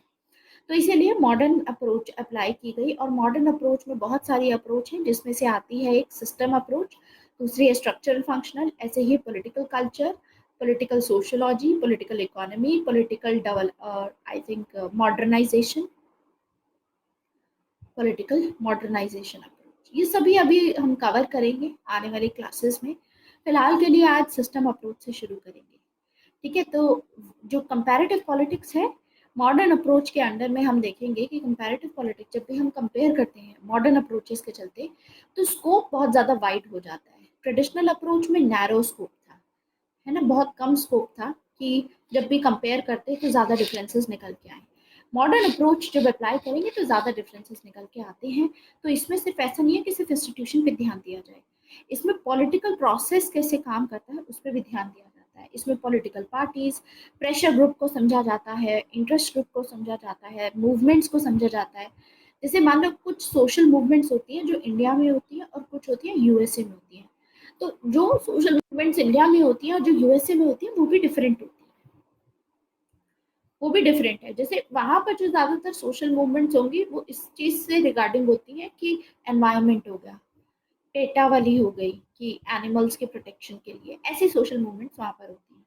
इंडिया में आज भी करप्शन को लेकर के मूवमेंट्स चल रही हैं, पुराने जमाने की मूवमेंट्स चल रही हैं, मतलब अभी तक भी उतना लेवल नहीं आया। वहां पर क्वालिटी ऑफ लाइफ के ऊपर ज्यादा होती है। एक टाइम था जब इंडिया में हम देखेंगे कि ऑपरेशन से रिलेटेड ही मूवमेंट्स थी, जितनी दलित मूवमेंट हो गई, ठीक है, पीजेंट मूवमेंट हो गई, ये सभी उस टाइप की मूवमेंट थी, ट्रेडिशनल टाइप की, ठीक है। अब मॉडर्न मूवमेंट्स में जो न्यू सोशल मूवमेंट्स है, उसमें क्वालिटी ऑफ लाइफ को लेकर के लोग बहुत कंसर्न हैं और उसी को ज़्यादा फोकस करेंगे, ठीक है। सो मतलब इस चीज़ को हम आगे कवर करते रहेंगे कि हमारे सिलेबस में है क्या मॉडर्न अप्रोच में। पहले तो हम ये सभी अप्रोचेस को कवर करेंगे। आज का रहेगा सिस्टम अप्रोच। सिस्टम अप्रोच किसने दी है? सिस्टम अप्रोच दी थी डेविड ईस्टन ने। और नेक्स्ट आती है स्ट्रक्चरल फंक्शनल अप्रोच। ये दोनों ही सिमिलर सी हैं, हल्का फुल्का, ज़्यादा डिफरेंस नहीं है, सिमिलैरिटी इसमें रहेगी। Structure functional approach and system approach, ठीक है, ये दोनों है। प्लीज शुरू से शुरू कीजिए धीरज। हाँ, ये सभी मॉडर्न के अंदर में आती हैं हिमानी। तो सबसे पहली सिस्टम आएगी, फिर स्ट्रक्चरल आएगी, ठीक है। ये सभी मॉडर्न के अंदर में जितने अप्रोचेस अब पढ़ने जा रहे हैं हम, सभी अप्रोचेस मॉडर्न अप्रोचेस हैं, ठीक है। तो इसमें ये कवर करेंगे, इसके बाद हम समझेंगे कि नेचर ऑफ पॉलिटिकल सिस्टम क्या है, नेचर ऑफ पॉलिटिकल पार्टीज किस तरीके से डिफरेंट है, जो आपको यूएसए में पॉलिटिकल पार्टीज दिखती हैं और जो इंडिया में पॉलिटिकल पार्टीज दिखती हैं उनमें क्या क्या डिफरेंस है, प्रेशर ग्रुप्स में क्या क्या डिफरेंट है, उनके नेचर में क्या डिफरेंट है, ये सभी चीज़ें हम देखेंगे आगे। लेकिन मॉडर्न अप्रोच किस तरीके से बेहतर है, क्योंकि मॉडर्न अप्रोच हमको एक अपॉर्चुनिटी देती है बेटर एनालिसिस करने का। हम सिर्फ इंस्टीट्यूशन को स्टडी नहीं करेंगे इसमें, साथ में हम इंस्टीट्यूशन के प्रोसेस भी स्टडी करते हैं। प्रोसेस जो स्टेट्स के बीच में आपस में, एक स्टेट के अंदर ही जो प्रोसेस फॉलो होता है, या दो स्टेट के आपस में बीच में जो भी प्रोसेस फॉलो होता है, वो प्रोसेस पे भी ध्यान दिया जाएगा इसमें मॉडर्न अप्रोच में। तो सिर्फ इंस्टीट्यूशन नहीं है, प्रोसेसेस पे भी, कि कैसे पूरा सिस्टम काम करता है, पूरा प्रोसेस कैसे होता है, जैसे उस चीज़ पे ध्यान दिया जाएगा। सिस्टम अप्रोच पे तो वैसे भी स्पेसिफिकली प्रोसेस पे ही ध्यान दिया गया है। ये मल्टी डिसिप्लिनरी है। देखो, जो सबसे पहले ट्रेडिशनल अप्रोच थी, हम उसमें यही देखते थे कि ट्रेडिशनल अप्रोच में सिर्फ पॉलिटिक्स पे ध्यान दिया जाता था, ठीक है, स्टेट हो गया, पॉलिटिक्स हो गया, इस चीज पे ध्यान दिया जाता था। लेकिन अब जो मॉडर्न अप्रोच होगी, इसमें सोसाइटी पे भी ध्यान दिया जाएगा, ठीक है, सोसाइटी पे, इकोनॉमी पे, कल्चर पे, सभी चीज़ों पे ध्यान दिया जाएगा। तो मतलब अलग अलग डिसिप्लिन पे भी ध्यान दिया जाएगा और उसको पॉलिटिक्स के साथ में जोड़ा जाएगा, ये देखते हैं हम, ठीक है। तो इसीलिए modern approach is multi disciplinary in outlook, this is very important. आप जहां पर भी अपना फ्लो चार्ट बना रहे हैं, मॉडर्न अप्रोच के पॉजिटिव्स लिख लीजिए कि क्या क्या पॉजिटिव्स हैं इसके। पॉजिटिव एक रहेगा, वाइडर इन स्कोप है, ठीक है, सिर्फ इंस्टीट्यूशन नहीं है, पॉलिटिकल प्रोसेसेस भी हैं इसमें, जैसे पॉलिटिकल पार्टीज कैसे काम करेंगी, प्रेशर ग्रुप्स। आप देखोगे किसी ने भी पहले पॉलिटिकल पार्टीज या प्रेशर ग्रुप्स के बारे में बात नहीं की। अभी तक हम पेपर 1 सेक्शन पढ़ के आए हैं, did we talk about this political parties, pressure groups, और या फिर social movements? We never talked about such things. तो यहाँ पर उस चीज का भी अब इसमें रहेगा। तो प्रोसेसेस को समझा जाएगा, सिर्फ पॉलिटिक्स के इंस्टीट्यूशन को नहीं कि किसको ज्यादा पावर देनी है, ये भी समझा जाएगा कि बाकी जो एलिमेंट्स हैं सोसाइटी के, वो किस तरीके से इन्फ्लुएंस करते हैं पॉलिटिक्स को, ठीक है। और मल्टी डिसिप्लिनरी है, इसमें सिर्फ पॉलिटिकल साइंस पे ध्यान नहीं दिया जाएगा, बल्कि हिस्ट्री, इकोनॉमिक्स, सोशियोलॉजी, इनके साथ में थोड़ा एसोसिएट करके कवर किया जाएगा। धीरज, नया बैच शुरू हो चुका है, दैट इज इन इंग्लिश, ठीक है, batch number 8। And batch number 8 4 अक्टूबर से स्टार्ट हुआ है। बैच नंबर 8 की अभी तक 3 क्लासेस हुई हैं, उसका 4th सेशन आज है। अब मुझे लग रहा है यही सेशन मैं ले पाऊंगी, बट अगर मुझे ठीक लगता है तो मैं ले लूँगी आज, otherwise I think after ending this class मैं संडे को सेशन लूँगी उसका, ठीक है, संडे या मंडे को क्लास ले लूँगी उसकी। तो अकॉर्डिंगली तब तक आप वो कवर कर लो धीरज, ठीक है। हाँ, ऑब्वियसली सभी बैचेस में कंप्लीट होगा, कोई बैच ऐसा नहीं है कि जिसमें आधा अधूरा छोड़ करके किया जाए, कंप्लीट पूरा होगा, ठीक है। इनफैक्ट बैच 8 में थोड़ा मैंने सभी को बोला है, बैच 8 के लिए आप लोग हाँ, फ्यूचर आंसर राइटिंग्स के लिए बैच 8 भी ज्वाइन कर सकते हैं। उसके आंसर राइटिंग नवंबर नहीं, दिसंबर से शुरू होंगी उसकी आंसर राइटिंग, ठीक है। We have seen batch 7 17 classes. Batch 7 जो लोग फॉलो कर रहे हैं, बैच 7 को कंटिन्यू कर सकते हो एटलीस्ट पेपर 1 सेक्शन ए के लिए, क्योंकि उसमें क्लासेस ऑलरेडी अवेलेबल है आपके पास में, आप पढ़ सकते हो वहाँ से जल्दी। क्योंकि बैच 8 तो धीरे धीरे करके शुरू होगा, दिसंबर में ज़्यादा डिटेल में होगा, ठीक है। तो बैच 8 में भी रहो, but I will recommend you to please finish rest of the sessions. जल्दी सिलेबस कंप्लीट करना है अगर किसी को, तो बैच 7 या बैच 6 की क्लासेस फॉलो कर सकते हो। बैच 6 की क्या जरूरत है टेलीग्राम लिंक की? Batch 6 is not active any more. Batch 6 में बच्चे कुछ पूछ लेते हैं तो पूछ लेते हैं, I think it is better answers के लिए, अनिरुद्ध आंसर के लिए बैच 8 रखना, ठीक है। बैच 8 में आंसर राइटिंग शुरू से होगी, तो वहाँ देख लेंगे। अभी क्योंकि ये 2 महीने तो I am very packed with all these courses. IR का कोर्स आने वाला है, कल आईआर की एक क्लास लेनी है, तो आप कर सकते हो पुरानी क्लासेस एक बार देखो, फायदा ही होगा, ज़्यादा बेहतर समझ में आएगा। ठीक है, सो हम देखेंगे कि मॉडर्न अप्रोच में वेरियस डिसिप्लिन पे भी ध्यान दिया जाता है एज अ होल, इसीलिए बिहेवियरल अप्रोच है इसकी। जबकि ट्रेडिशनल अप्रोच पैरोकियल हुआ करती थी, उसमें सिर्फ यूरोपियन गवर्नमेंट्स को ज़्यादा स्टडी किया जाता था, यूरोसेंट्रिक थी वो। ठीक है, और लेकिन हम देखेंगे कि वर्ल्ड वॉर 2 के बाद जब डीकोलोनाइजेशन होगा, जब कॉलोनीज सारी इंडिपेंडेंट हो जाएंगी, तो नंबर ऑफ स्टेट्स बढ़ जाएंगे, जिसके चलते अब हमको ज़रूरत होगी कि एक नई मेथोडोलॉजी आए जिसके थ्रू हम वेस्टर्न कंट्रीज और नॉन वेस्टर्न कंट्रीज दोनों को ही अच्छे से कंपेयर कर पाए। जबकि ट्रेडिशनल अप्रोच बहुत स्टैटिक हुआ करती थी, वो ये नहीं समझ पा रही थी, ये बहुत इंपॉर्टेंट है, देखो these are actually the criticism. तो एक जहां पर भी आप अपना वो बना रहे होगे फ्लो चार्ट, ये जो पीडीएफ है इसी में से बनाना है। ठीक है, फ्लो चार्ट बनाओ सबसे पहले की ट्रेडिशनल अप्रोच। ठीक है, ट्रेडिशनल अप्रोच का क्रिटिसिज्म बनाइए, क्रिटिसिज्म के पॉइंट्स इस तरीके से लिखिए, तो आगे आपको अब दिख रहा है नए पॉइंट्स ऐड हो चुके हैं। जैसे कि ये नहीं समझ पा रही थी कि सिस्टम क्यों चेंज होता है, इंस्टीट्यूशंस तो ठीक है सब कुछ, लेकिन सिस्टम क्यों चेंज होता है वो नहीं समझ पाई, क्योंकि सिस्टम चेंज हुआ था ना। आप देखोगे कि वर्ल्ड वॉर 2 के बाद, सॉरी पहले ही, पहले जर्मनी था। डेमोक्रेसी का चैप्टर किसको याद है?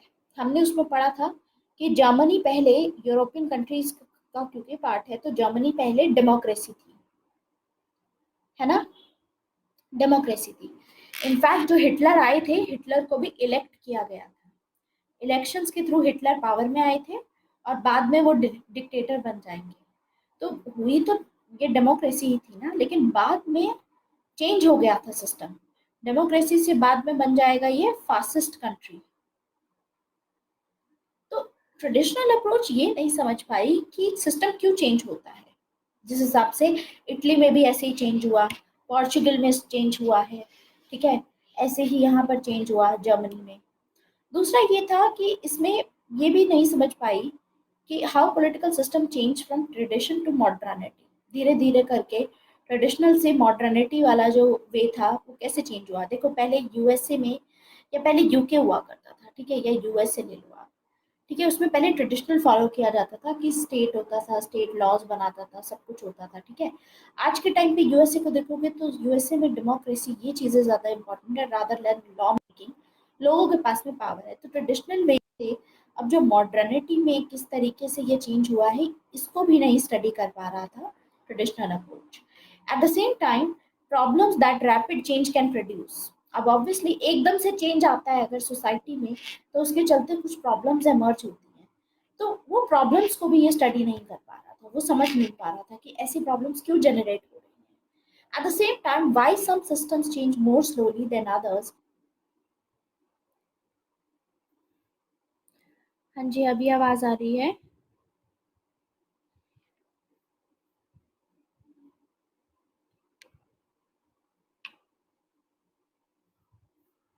ओके, एक्चुअली नेट पीछे से बंद हो गया था, दैट्स व्हाई।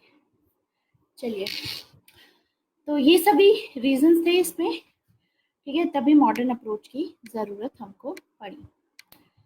ठीक है, तो 1950s और 1960s में कुछ ऐसे स्कॉलर्स थे जैसे हैरोल्ड लासवेल एंड विल्सी गैब्रियल आलमेंट, ये बहुत इंपॉर्टेंट नेम है गैब्रियल आलमेंट। ठीक है, ये जब ये जो रहेंगे स्कॉलर्स, ये क्या करेंगे, अब अप्रोचेस नई लेकर के आएंगे कंपैरेटिव पॉलिटिक्स में। तो इनका बेसिक टास्क यही था कि now they have to distinguish it from political theory, क्योंकि देखो ट्रेडिशनल अप्रोच एक तरीके से पॉलिटिकल थ्योरी के काफ़ी क्लोज थी। ठीक है, और ये चाहते थे कि इन सब से थोड़ा सा अलग से कंपैरेटिव पॉलिटिक्स इस तरीके से हो जिसमें पार्टी सिस्टम, फेडरलिज्म और पार्लियामेंट्री सिस्टम, ये सब होने की बजाय हम फोकस करें कि किस तरीके से सोसाइटी में चेंज आ रहा है। तो कंपैरेटिव पॉलिटिक्स में ये रहता है कि कंपेयर किया जाता है पॉलिटिकल फिनोमिना को एक कंट्री के बीच में, कि सोशलिस्ट कंट्री में पॉलिटिकल फिनोमिना क्या है, ऐसे ही किसी डेवलपिंग कंट्री में क्या है, किसी डेवलप्ड कंट्री में क्या है, इस तरीके से पूरा फिनोमिना स्टडी किया जाता है। ठीक है, अब आगे हम देखेंगे, इसी में और भी स्कॉलर्स थे, जैसे एजी फ्रैंक हो गए, इमानुअल वॉलरस्टिन हो गए, जो कि इन्होंने अपनी खुद की अप्रोचेज इंटरनेशनल रिलेशन में स्टार्ट की, कंपैरेटिव पॉलिटिक्स की इंटरनेशनल अप्रोचेज शुरू करेंगे। जैसे इमानुअल वॉलरस्टिन ने अपनी दी थी एक world system theory. World system theory पे ये कंपेयर करेंगे, कैटेगराइज करेंगे पूरे वर्ल्ड को 3 कैटेगरीज में, कि सबसे पहले होती हैं डेवलप्ड कंट्रीज, जिनको ये बोलते हैं, ये होती हैं कोर कंट्रीज। दूसरी होती है डेवलपिंग कंट्रीज, डेवलपिंग कंट्रीज को बोलते हैं ये सेमी पेरीफेरीज, सेमी पेरीफेरीज। फिर आती है लीस्ट डेवलप्ड कंट्रीज, एलडीसी।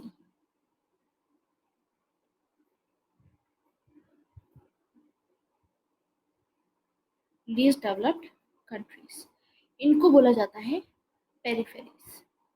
तो मतलब अलग अलग अप्रोचेज आएंगी, अब कंपेयर करने की कैटेगराइजेशन होगी और बताया जाएगा कि यहाँ पर ज़्यादा डेवलपमेंट है, टेक्नोलॉजिकल पावर है यहाँ पर, इन कंट्रीज़ में बिल्कुल नहीं है, ये कंट्रीज़ ट्रांजिशन में हैं, जैसे इंडिया एंड चाइना जैसी जो कंट्रीज़ हो गई, यहाँ पर ग्रोथ हो रही है काफ़ी ज़्यादा। ये यहाँ से जो neo liberal world order start किया गया था, नियो लिबरल वर्ल्ड ऑर्डर, जिसमें नियो लिबरलिज्म याद है आपको, मार्केट पे सब कुछ छोड़ा जाएगा। तो बिकॉज मार्केट को ओपन किया गया, सब कुछ किया गया, तो उसकी वजह से इन कंट्रीज में भी कुछ फ़ायदा हो जाएगा। जैसे इंडिया अपनी मार्केट ओपन करेगा, चाइना अपनी मार्केट ओपन करेगा, तो इसी वजह से इंडिया और चाइना में डेवलपमेंट हुआ। तो कुछ बेनिफिशियरीज भी होंगे एंड कुछ ऐसे कंट्रीज होंगे जिसमें फ़ायदा नहीं हुआ। जैसे अफ्रीका की भी कंट्रीज हैं, उन लोगों ने अपनी मार्केट ओपन की थी, मार्केट ओपन करने के बावजूद यहाँ पर इनको कोई फ़ायदा नहीं मिला। ठीक है, आज भी ये कॉलोनीज की तरह ही, मतलब नियो कॉलोनीज की तरह एक्ट कर रही हैं, क्योंकि इतना डेवलपमेंट इनके यहाँ नहीं हुआ। ठीक है, so this is about developed, developing and least developed countries. तो शिफ्ट अब होगा यहाँ पर कंपैरेटिव गवर्नमेंट का पॉलिटिक्स से। पहले गवर्नमेंट होती थी, पहले सिर्फ गवर्नमेंट को कंपेयर किया जाता था। तो जो लीगल इंस्टीट्यूशनल अप्रोच हुई, वो लीगल इंस्टीट्यूशनल अप्रोच को कंपैरेटिव गवर्नमेंट बोलते हैं। कंपैरेटिव पॉलिटिक्स में पूरा प्रोसेसेस कवर किए जाते हैं, जैसे पार्टी सिस्टम, ये सभी चीज़ें कवर की जाती हैं। ठीक है, तो इस तरीके से पूरा आया है। तो मॉडर्न अप्रोच शुरू करेंगे, और मॉडर्न अप्रोच में अगले आधे घंटे में ये फिनिश हो जाएगा, बिकॉज ज़्यादा इसमें है नहीं। ठीक है, डिफरेंसेस सबसे पहले मॉडर्न अप्रोच में रहेगा, डेविड ईस्टन की सिस्टम अप्रोच आएगी। ठीक है, सिस्टम अप्रोच में क्या होगा, एक सिस्टम की तरह ये डिसाइड करने की कोशिश करेंगे, एक सिस्टम डिफाइन करेंगे कि देखो पूरी दुनिया के जो पॉलिटिकल सिस्टम होते हैं एक सिस्टम की तरह काम करते हैं। ठीक है, उसमें क्या होता है, सिस्टम में जैसे एक मशीन है, मशीन और कोई भी सिस्टम होता है, उसमें आप इनपुट डालते हो और फिर उसका कुछ आउटकम आता है, तो आउटपुट निकल के आता है मशीन में।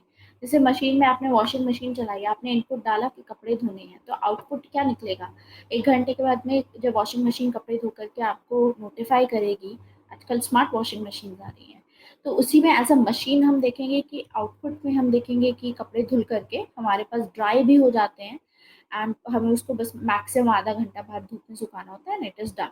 ठीक है, तो इस टाइप का एक सिस्टम क्रिएट किया जाएगा।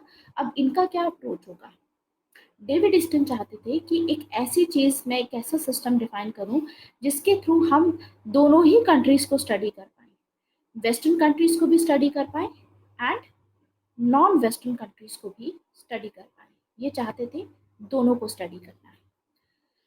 तो समझेंगे, पहले थोड़ा सा बेसिक समझेंगे सिस्टम अप्रोच का, उसके बाद देखेंगे कि क्या हो रहा था सिस्टम अप्रोच में। तो सिस्टम ऐसे काम करता है जैसे हमारा डाइजेस्टिव सिस्टम होता है, आप कुछ इनपुट डालते हो, सिस्टम प्रोसेस करता है उसको, और फिर उसका एक आउटपुट निकलता है, डाइजेस्ट कर देता है खाना, है ना, सेम चीज़ होती है। तो मॉडर्न मेथड में सबसे पहला the notion of system was taken from biological and political physical sciences. Sorry, ये जो सिस्टम अप्रोच है, ऐसा नहीं है कि सिस्टम अप्रोच डेविड ईस्टन के दिमाग में आई और उन्होंने as it is system approach दे दी। सिस्टम अप्रोच उनको कहाँ से इसका आइडिया मिला, इसका सबसे पहले आइडिया हमको देखने को मिलता है जनरल सिस्टम थ्योरी से। जनरल सिस्टम थ्योरी में बायोलॉजी के ऊपर बेस्ड थी actually, it was based on biology. तो जनरल सिस्टम थ्योरी में क्या होता था, पहले मान लो आप अपनी बॉडी में शुरुआत में क्या होता था कि सिर्फ ऑर्गन्स को स्टडी किया जाता था, लेकिन बाद में अगर आपको इट इज़ नॉट इनफ कि सिर्फ ऑर्गन्स को स्टडी कर लो तो आप सारी बीमारी की जड़ तक नहीं पहुंच सकते। आपको ये भी इम्पोर्टेंट होता है समझना कि किस एनवायरनमेंट में अगर किसी ऑर्गन को प्लेस किया जाए तो उसका क्या रिजल्टेंट लगेगा। जैसे कि लंग्स हैं, हमने लंग्स को स्टडी कर लिया, लेकिन अब दो प्रकार के बंदे हैं, ठीक है। जैसे कि एक है जो स्मोकिंग करते हैं और एक है non smoker. One is smoker and the other one is non smoker.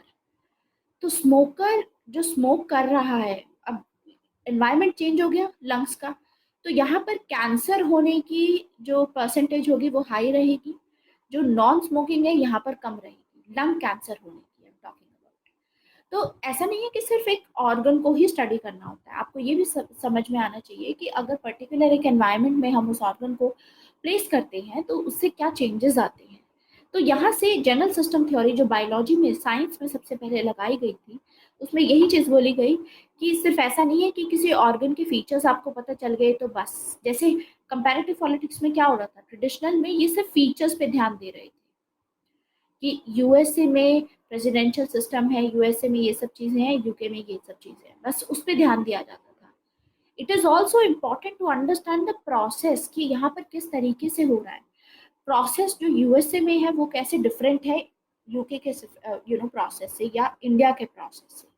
Otherwise same चीज़ें हमारे यहाँ पर भी हैं, यूके लेकिन डेवलप्ड है, इंडिया के साथ में कंपेयर करोगे तो इंडिया तो डेवलप नहीं है। तो आपको पूरा प्रोसेस भी समझना है कि कहाँ पर ऐसा प्रॉब्लम आ रही है जिसकी वजह से हम उस पोजीशन पे नहीं पहुंच पा रहे हैं जहाँ पर दूसरी कंट्री पहुंची हुई है। सो सिस्टम अप्रोच एक movement, it is a result of a movement in political science जिसमें इंटरडिसिप्लिनरी अप्रोच अपनाई जाएगी, मतलब दूसरे डिसिप्लिन को, कल्चर को, इकोनॉमी को, सोशोलॉजी को, इन सभी को एसोसिएट किया जाएगा पॉलिटिकल साइंस के साथ। लेकिन ऐसा नहीं था कि डेविड ईस्टन ने जनरल सिस्टम थ्योरी में देखा कि वहाँ पर ऐसे कुछ बात की गई, सिस्टम की बात की गई, तो हम भी मतलब पॉलिटिकल साइंस में एक सिस्टम अप्लाई करेंगे। ये इम्प्रेस थे टेलकॉट पार्सन से। This is not F, this is T. Talcott Parson है, टेलकॉट पार्सन सोशियोलॉजी के थिंकर थे, सोशियोलॉजिस्ट हैं। तो टेलकॉट पार्सन ने सबसे पहले सिस्टम अप्रोच अप्लाई की थी सोसाइटी में, कि सोसाइटी एक सिस्टम की तरह काम करती है। तो इन्हीं से इंस्पायर होकर के सिस्टम अप्रोच डेविड ईस्टन ने, सोशल साइंस डेविड ईस्टन ने पॉलिटिकल सिस्टम में ये कॉन्सेप्ट लगाया। आया समझ? तो ओरिजिनल आइडिया नहीं था इनका, ये आइडिया ओरिजिनली था बायोलॉजी में, लेकिन वहां से भी टेलकॉट पार्सन ने लगाया था और टेलकॉट पार्सन से इन्फ्लुएंस होकर के डेविड ईस्टन ने लगाया। तो इसमें यही है कि सिस्टम पे ध्यान दिया जाता है, सिस्टम में कुछ एलिमेंट्स होंगे जो आपस में इंटरैक्ट करते हैं, ठीक है। जैसे कि लंग्स हैं, लंग्स आपस में इंटरैक्ट कर रहे हैं, मतलब एक स्मोकर है, ठीक है, तो लंग्स इंटरैक्ट कर रहा है, स्मोक, कोई स्मोक कर रहा है उसके साथ में, तो जब लंग्स का स्मोक जो आएगी उसके साथ में इंटरैक्शन होगा तो वो कैंसर में रिजल्ट करेगा। अगर यहाँ पर आप स्मोक नहीं करते हो, हमेशा प्राणायाम करते हो, लेट्स से ब्रीदिंग एक्सरसाइजेस करते हो, तो as a result of that आपके लंग्स और भी स्ट्रांग रहेंगे। तो डिपेंड ये करता है कि कौन से एलिमेंट्स काम कर रहे हैं और कैसे इंटरैक्ट कर रहे हैं उसके साथ में, सिस्टम में कैसे आपस में इंटरैक्शन हो रहा है, उस पर डिपेंड करता है कि आउटकम क्या रहेगा उसका, ठीक है। और इसके थ्रू डेविड ईस्टन चाह रहे थे कि वेस्टर्न और नॉन वेस्टर्न कंट्रीज दोनों को ही समझा जा सके। अब इंटरैक्शन जो हो रही है आपस में पैटर्न वे में भी हो सकती है, स्पेसिफिक इंटरैक्शन भी हो सकती है। जैसे कि सर्कुलेटरी सिस्टम है, सर्कुलेटरी सिस्टम से क्या होता है, अब veins will not do the work of heart. Circulatory system, आपकी जो नसें हैं बॉडी में उनका अपना पर्पस है, ठीक है, और जो हार्ट है उसका अपना पर्पस है। हार्ट हार्ट पंप करता है ब्लड को, वेन्स तो नहीं कर सकती वो सब चीज़ें, लेकिन ये आपस में इंटरैक्ट करती हैं, ठीक है। इसीलिए interaction has to be pattern और स्ट्रक्चर्ड, ये बात बोली गई, ठीक है। तो एक सिस्टम में एक पैटर्न फॉलो होता है कि सोसाइटी में से कुछ सपोज डिमांड आएगी, पैटर्न ये निकाला इन्होंने डेविड ईस्टन ने कि एक तो एनवायरनमेंट है, इस एनवायरनमेंट में सोसाइटी से, इकोनॉमिक सिस्टम से, कल्चर से या इंटरनेशनल वर्ल्ड ऑर्डर से कोई डिमांड आती है, यहाँ से कुछ ना कुछ चेंज आता है, कुछ ना कुछ होता है जो अफेक्ट करता है पॉलिटिकल सिस्टम को। और उसके बेसिस पे पॉलिटिकल सिस्टम कुछ ना कुछ डिसीजन लेता है, और उसी डिसीजन के चलते हमारी सोसाइटी में अलग अलग प्रकार के चेंजेस आते हैं। आया समझ? जैसे जनरल सिस्टम थ्योरी में एक पर्टिकुलर एनवायरनमेंट की बात की जा रही है कि आपको सिर्फ ऐसा नहीं है कि ऑर्गन्स को स्टडी करना है, वो कौन से एनवायरनमेंट में प्रेजेंट है, वहां का एनवायरनमेंट कैसा है, उस पर भी डिपेंड करता है। यस, कोई डाउट है? समझ आ रहा है आप लोगों को? नया लग रहा होगा, थोड़ा डिफिकल्टी लग रही होगी, अगर लग रही है तो प्लीज बता दीजिए, बिकॉज इसको समझना बहुत जरूरी है। यहाँ ये समझ नहीं आएगा तो आगे की अप्रोचेस भी समझ नहीं आएगी। प्रंजल एंड उमंग समझ में आया? इंग्लिश में ज्यादा तो नहीं यूज कर रही, समझ में आ रहा है आप लोगों को? ठीक है। तो इस तरीके से एक इन्होंने बताया, डेविड ईस्टन ने, कि एक ऐसे एनवायरनमेंट होता है, ठीक है, एक सिस्टम होगा, सिस्टम में बहुत सारे सिस्टम्स होते हैं, ठीक है, अलग अलग। जैसे सोसाइटी वाला सोशल सिस्टम हो गया, ऐसे ही इकोनॉमिक से रिलेटेड, पैसे से रिलेटेड इकोनॉमिक सिस्टम है, कल्चरल सिस्टम है। अब जैसे इकोनॉमिक सिस्टम है, इंडिया में बीओपी क्राइसिस था 1990 में, जिसके चलते हम देखेंगे कि आगे पॉलिटिकल सिस्टम में चेंज आएगा। बीओपी क्राइसिस था, इसीलिए पहले जो हमारा सिस्टम था, हमने डिसाइड किया था, पॉलिटिक्स जो हमारे लीडर्स थे उन्होंने डिसाइड किया था कि इंडिया की जो इकोनॉमी होगी क्लोज्ड इकोनॉमी होगी, क्योंकि ये लोग सेल्फ सफिशिएंसी चाहते थे। लेकिन जब इकोनॉमिक सिस्टम में चेंज आया तो यहाँ पर क्राइसिस की प्रॉब्लम आई, तो उसके चलते पॉलिटिकल सिस्टम ने ये डिसीजन लिया कि हमको अपनी इकोनॉमी को ओपन करना पड़ेगा। और वो क्यों? क्योंकि आईएमएफ ने ये बोला कि जब तक आप अपनी इकोनॉमी को ओपन नहीं करोगे, जैसा हम बोल रहे हैं एलपीजी रिफॉर्म्स नहीं लेकर के आओगे, तब तक आपकी इकोनॉमी सही से काम नहीं कर पाएगी। तो यानी कुछ ऐसे एलिमेंट्स होते हैं, कुछ फैक्टर्स होते हैं हमारे एनवायरनमेंट में, उसमें कुछ ना कुछ चेंजेस आते रहते हैं, वहां से डिमांड जनरेट होती है कि ये चीज करने की जरूरत है, कि ये चीज गलत हो रही है या इसमें इम्प्रूवमेंट लाने की जरूरत है। As a result of which आगे पॉलिटिकल सिस्टम इस पूरी चीज को प्रोसेस करेगा, प्रोसेस करने के बाद में एक आउटपुट देगा, कोई डिसीजन निकालेगा। और हम देखेंगे कि बहुत सारे सिस्टम हैं यहाँ पर, इंटरडिसिप्लिनरी बोला ना मैंने इसको, इंटर डिसिप्लिनरी। इंटरडिसिप्लिन का मतलब होता है कि अलग अलग डिसिप्लिन है। देखो, सोशियोलॉजी आ गई, यहाँ इकोनॉमी आ गई, कल्चर आ गया, ठीक है, यहाँ पे इंटरनेशनल आ गया। तो हम क्या देखते हैं कि पहले तो सिर्फ हम पॉलिटिक्स से कंसर्न थे, कंपैरेटिव पॉलिटिक्स में अब सिस्टम अप्रोच में हम सभी अलग अलग डिसिप्लिन से के साथ में रिलेट करके पॉलिटिकल सिस्टम को स्टडी करने की कोशिश कर रहे हैं। ऐसा क्यों किया हमने? क्योंकि जब तक हम पॉलिटिक्स पे कंसर्न कर रहे थे, हम बाकी सब चीजों को नहीं देख पाए, जिसके चलते आगे वर्ल्ड वॉर्स हुई, आगे चल के वर्ल्ड वॉर होंगी, इकोनॉमिक सिस्टम कल्चर के चलते, उसी चीज की वजह से ऐसा जरूर होगा कि ये फंस जाएंगे और ये फिर वर्ल्ड वॉर का पार्ट बन जाएंगे। और अब हमको मेक श्योर करना है कि जो भी कंट्री है वो वर्ल्ड वॉर में फंसे ना, वर्ल्ड वॉर ना हो, आपस में वॉर्स ही ना हो, उसको अवॉइड करने के लिए इन सभी चीजों को स्टडी करने की जरूरत है। और ऐसा इसलिए भी था क्योंकि पॉलिटिकल साइंटिस्ट को जो मीटिंग हुई वर्ल्ड वॉर 2 के बाद की, उन मीटिंग्स में नहीं बुलाया गया, क्योंकि ये लोग बता ही नहीं सकते थे कि क्या सोल्यूशन निकाला जा सकता है इसको रोकने का। तो तब आई मॉडर्न अप्रोच, तब ये थिंकर्स आएंगे और पॉलिटिकल साइंस को रिवाइव करने के लिए बिहेवियरल अप्रोच फॉलो करेंगे। तो ये जो सिस्टम है, इन्होंने बताया, डेविड ईस्टन ने, कि सिस्टम का एक एनवायरमेंट होता है, सिस्टम का एक एनवायरमेंट होता है, एक बाउंड्री होती है जिस बाउंड्री में वो सिस्टम काम करता है। और बाउंड्री उस सिस्टम की लिमिट को बताती है, बाउंड्री यानी लिमिट है उसकी, ये एक लिमिट है, इसके बाहर और कोई फैक्टर इसको इम्पैक्ट नहीं कर सकता, इसको असर नहीं डाल सकता इस चीज पे। तो एनवायरमेंट में बहुत सारे सब सिस्टम्स हैं, जैसे ये हो गया सब सिस्टम्स हैं, ये सारे सब सिस्टम्स हैं जो आपस में एक दूसरे से इन्फ्लुएंस होते हैं, दूसरों को भी इन्फ्लुएंस करते हैं और खुद भी इन्फ्लुएंस होते हैं, ऐसे सब सिस्टम्स होते हैं। तो यानी अगर क्वेश्चन आता है कि डेविड ईस्टन की सिस्टम अप्रोच आप डिस्कस कीजिए विद इट्स लिमिटेशन, तो सबसे पहले आप बताएंगे सिस्टम अप्रोच किस चीज़ से इन्फ्लुएंस थी, डेविड ईस्टन ने दी, एंड इसमें he got impressed by this Talcott Parson जिन्होंने सोशियोलॉजी में अपनाई थी। एंड फिर आप बताओगे कि इसमें एक बाउंड्री होती है, इसमें एक एनवायरनमेंट होता है, बाउंड्री क्या होती है, लिमिट होती है, इसके बाहर कोई इम्पैक्ट नहीं कर सकता और कोई फैक्टर। लेकिन हम देखेंगे कि देखो इतने सारे सिस्टम है, पॉलिटिकल सिस्टम है, social system, economic system, cultural, लेकिन फिर भी आप ध्यान दोगे तो सेंटर में कौन सा सिस्टम है? पॉलिटिकल सिस्टम सेंटर में है।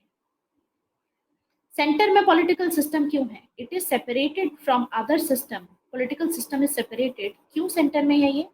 बिकॉज एक यूनिक फंक्शन परफॉर्म करता है ये। यूनिक फंक्शन क्या है? यूनिक फंक्शन है इसका कि इसके पास में अथॉरिटी है। अगर इसने कोई रूल अप्लाई किया तो वो सभी पे लीगली बाइंडिंग होगा। ये जो अथॉरिटी है इसके पास में, जो भी डिसीजन लेता है वो दूसरों पे लीगली बाइंडिंग होती है। जैसे आज के टाइम पे अगर हमारा जो पॉलिटिकल सिस्टम है, सरकार कोई भी डिसीजन लेती है कि आपको रात के 9 बजे के बाद बाहर नहीं जाना है, तो वो लीगली बाइंडिंग होगा आप पे। अगर सोसाइटी कुछ बोलती है, सोसाइटी में ये लीगली बाइंडिंग नहीं होता। सोसाइटी में तो ये भी बोलते हैं कि इंटरकास्ट मैरिजेस नहीं करनी चाहिए, लेकिन पॉलिटिकल सिस्टम ने तो कर रखा है ना अलाउ, कि इंटरकास्ट मैरिजेस अलाउ की जा सकती है ना। इन्होंने कर रखा है, इसलिए हो भी रही है। इकोनॉमिक सिस्टम का अपना है। इकोनॉमिक सिस्टम क्या चाहता है? इकोनॉमी जो लोग चलाते हैं उनका कहना है वो मार्केट पे रखना चाहते हैं, क्योंकि वो नहीं चाहते कि पैसा निकल करके सरकार के पास जाए, उससे मिड डे मील स्कीम या ये सब चले। क्योंकि यही पैसा अगर इकोनॉमी में रहेगा तो इससे इकोनॉमिक ग्रोथ और होगी, गरीबी दूर हटेगी। इनके अकॉर्डिंग ये है। जो खप पंचायत होती हैं, कल्चर के हिसाब से देखोगे, जो खप पंचायत होती हैं, ये लोग कल्चर के हिसाब से अपना फॉलो करती हैं, अपना रूल चलाती हैं कि इंटरकास्ट मैरिजेस नहीं होनी चाहिए। लेकिन हम देखते हैं कि इनके कोई नहीं सुनता है, उसके बावजूद लोग इंटरकास्ट मैरिजेस करते हैं। पॉलिटिकल सिस्टम की चलती है। तो ये एक यूनिक फंक्शन है, इसीलिए सब सिस्टम्स तो हैं बहुत सारे, लेकिन इस पूरे सिस्टम, देखो एक पूरा सिस्टम बता रही है, मतलब ये एक मशीन बता रहे हैं कैसे काम करेगी। उस मशीन के अलग अलग कंपोनेंट्स हैं। जैसे एक मशीन होती है, मशीन के डिफरेंट डिफरेंट पार्ट्स होते हैं। तो आप एक एक करके एक एक पार्ट को समझो। जब उसको समझोगे तो उसको आपस में रिलेट करोगे, रिलेट करके आप पूरे को समझ पाओगे। तो सेम चीज, जो पॉलिटिकल सिस्टम है ये मेन है, इसके बिना पूरा सिस्टम काम नहीं करता है। जो हमारा पूरा सिस्टम है जिसमें सब सिस्टम्स हैं, बिना पॉलिटिकल सिस्टम के काम नहीं हो पाएगा।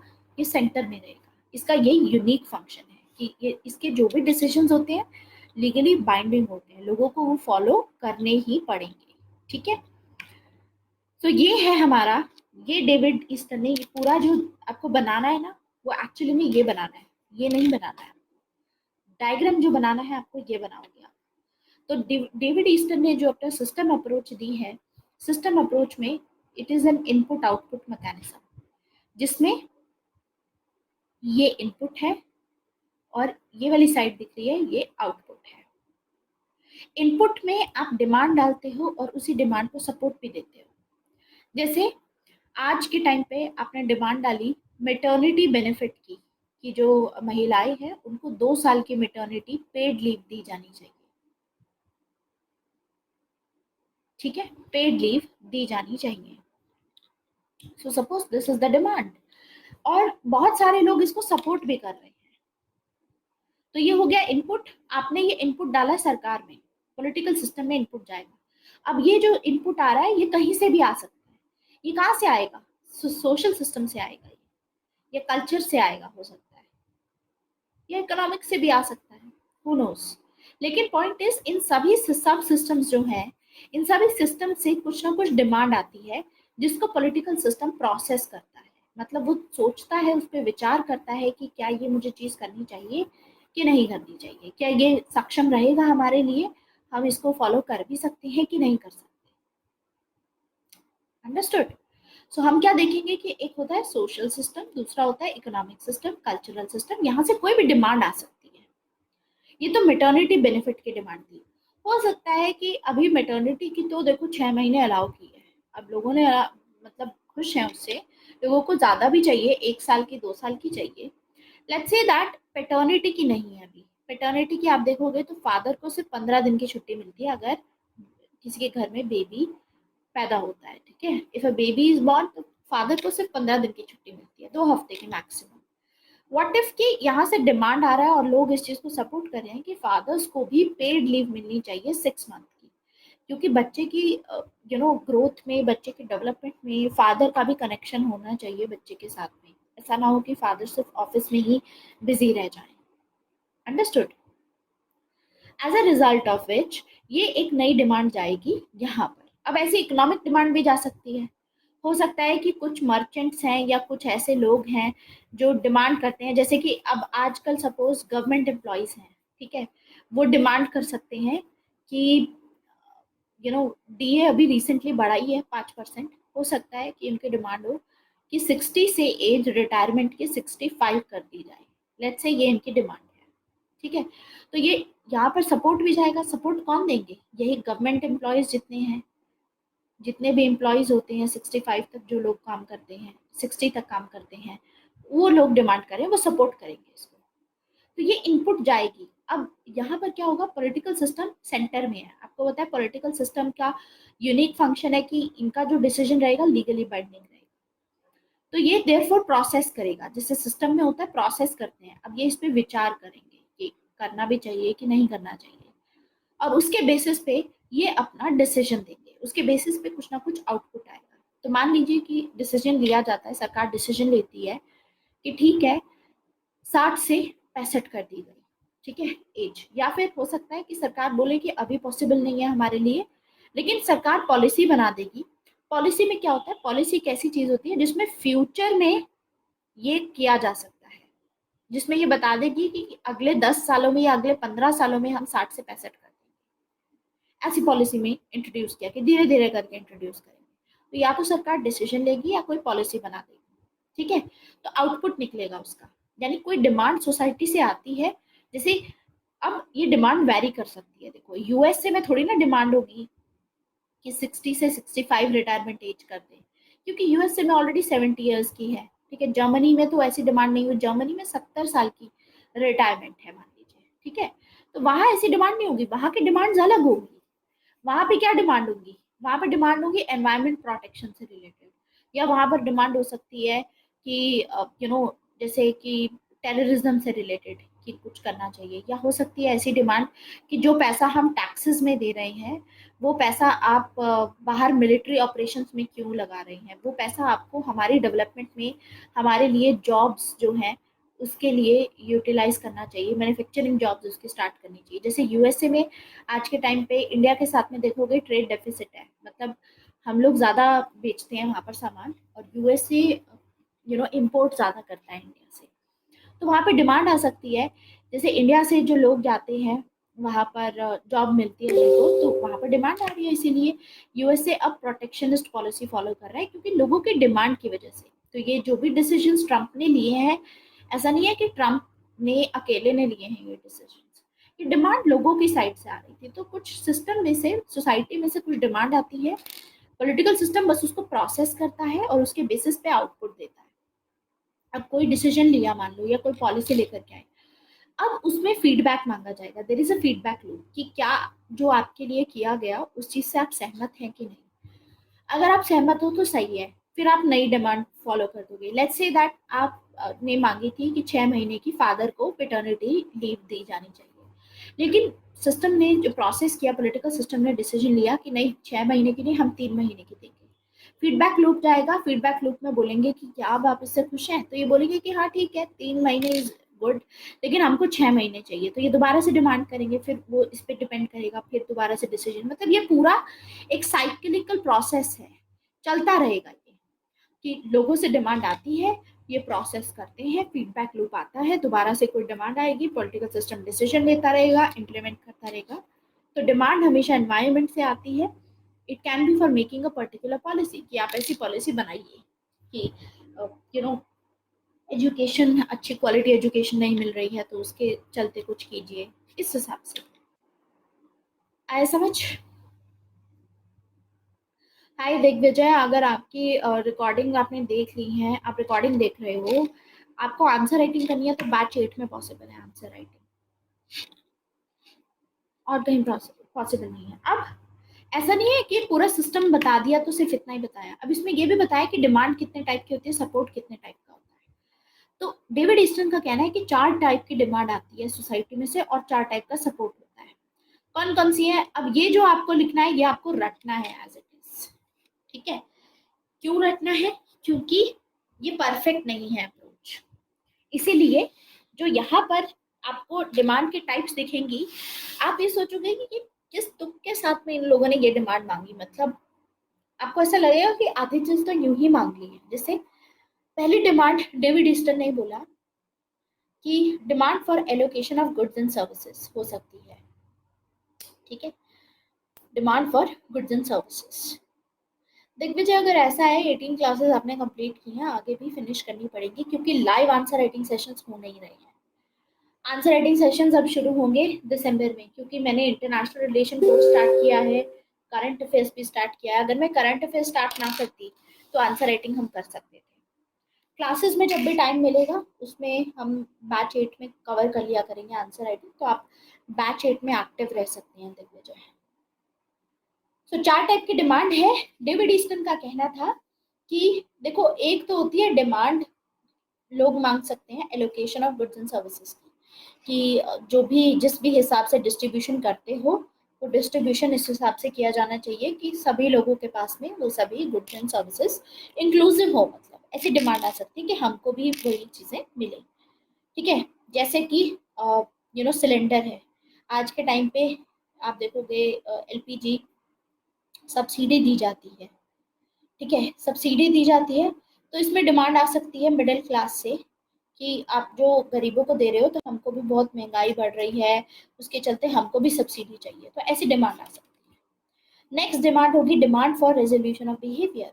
हो सकता है सोसाइटी में ऐसा कुछ हो रहा हो तो लोगों को नहीं पसंद है, तो लोग ऐसा भी डिमांड कर सकते हैं कि इस पर्टिकुलर चीज़ के लिए कुछ किया जाना चाहिए। जैसे कि रेप बहुत ज़्यादा हो रहे हैं, सपोज मॉब लिंचिंग हो गई। ठीक है, तो उस हिसाब से लोग डिमांड कर सकते हैं फॉर रेजोल्यूशन ऑफ बिहेवियर कि इसके बारे में कुछ किया जाना चाहिए, सरकार को कुछ ऐसा रूल लाना चाहिए जिसके चलते ऐसे इंसिडेंट्स दोबारा ना हो। इसकी डिमांड आ सकती है। डिमांड फॉर पार्टिसिपेशन, मतलब पार्टिसिपेट करने के लिए भी डिमांड कर सकते हैं कि हम इस चीज़ में हमें भी अलाउ किया जाए कि हम इस चीज़ में या इस सेक्टर में पार्टिसिपेट कर सकें। Let's say that. Next is demand for communication and participation. Again, कि जिस चीज़ में हम पार्टिसिपेट कर रहे हैं, और दूसरा है कम्युनिकेशन। सपोज हम किसी चीज़ में पार्टिसिपेट करना चाहते हैं या सरकार अपना कोई भी डिसीजन लेती है, सरकार कोई पॉलिसी या कोई डिसीजन लेती है, तो सरकार हमें कम्युनिकेट करे। जैसे आज 5% कल डीए बढ़ा है, ठीक है, सेंट्रल एम्प्लॉयज़ का, गवर्नमेंट एम्प्लॉयज़ का, तो सरकार ने बता दिया ना, ये किसी भी मीडियम के थ्रू, या तो टीवी के थ्रू या न्यूज़पेपर्स के थ्रू, कोई गैजेट में नोटिफिकेशन के थ्रू। मतलब पॉइंट इज कि ये भी डिमांड की जा सकती है कि अगर आप हमारी भलाई के लिए कुछ कर रहे हो तो हमको पता भी रहना चाहिए, तो उसके लिए प्रचार प्रसार कर सकते हो आप। जैसे कि जब मैटरनिटी बेनिफिट शुरू हुआ तो हमने देखा कि सरकार ने बहुत सारा ये मीडिया कैंपेन स्टार्ट किया था, जिसमें मतलब न्यूज़ चैनल्स पे और इन सब में काफ़ी मतलब प्रसार किया गया प्रचार इसका, कि अब महिलाएं 6,000 रुपये उनको मिलेंगे अगर वो इंस्टीट्यूशनल डिलीवरी कराती हैं। मतलब कि किसी हॉस्पिटल में जा कर के अपनी डिलीवरी करती हैं, अगर लोकली दाई वगैरह यूज़ करके करती हैं तो उनको बेनिफिट नहीं मिलेगा इससे।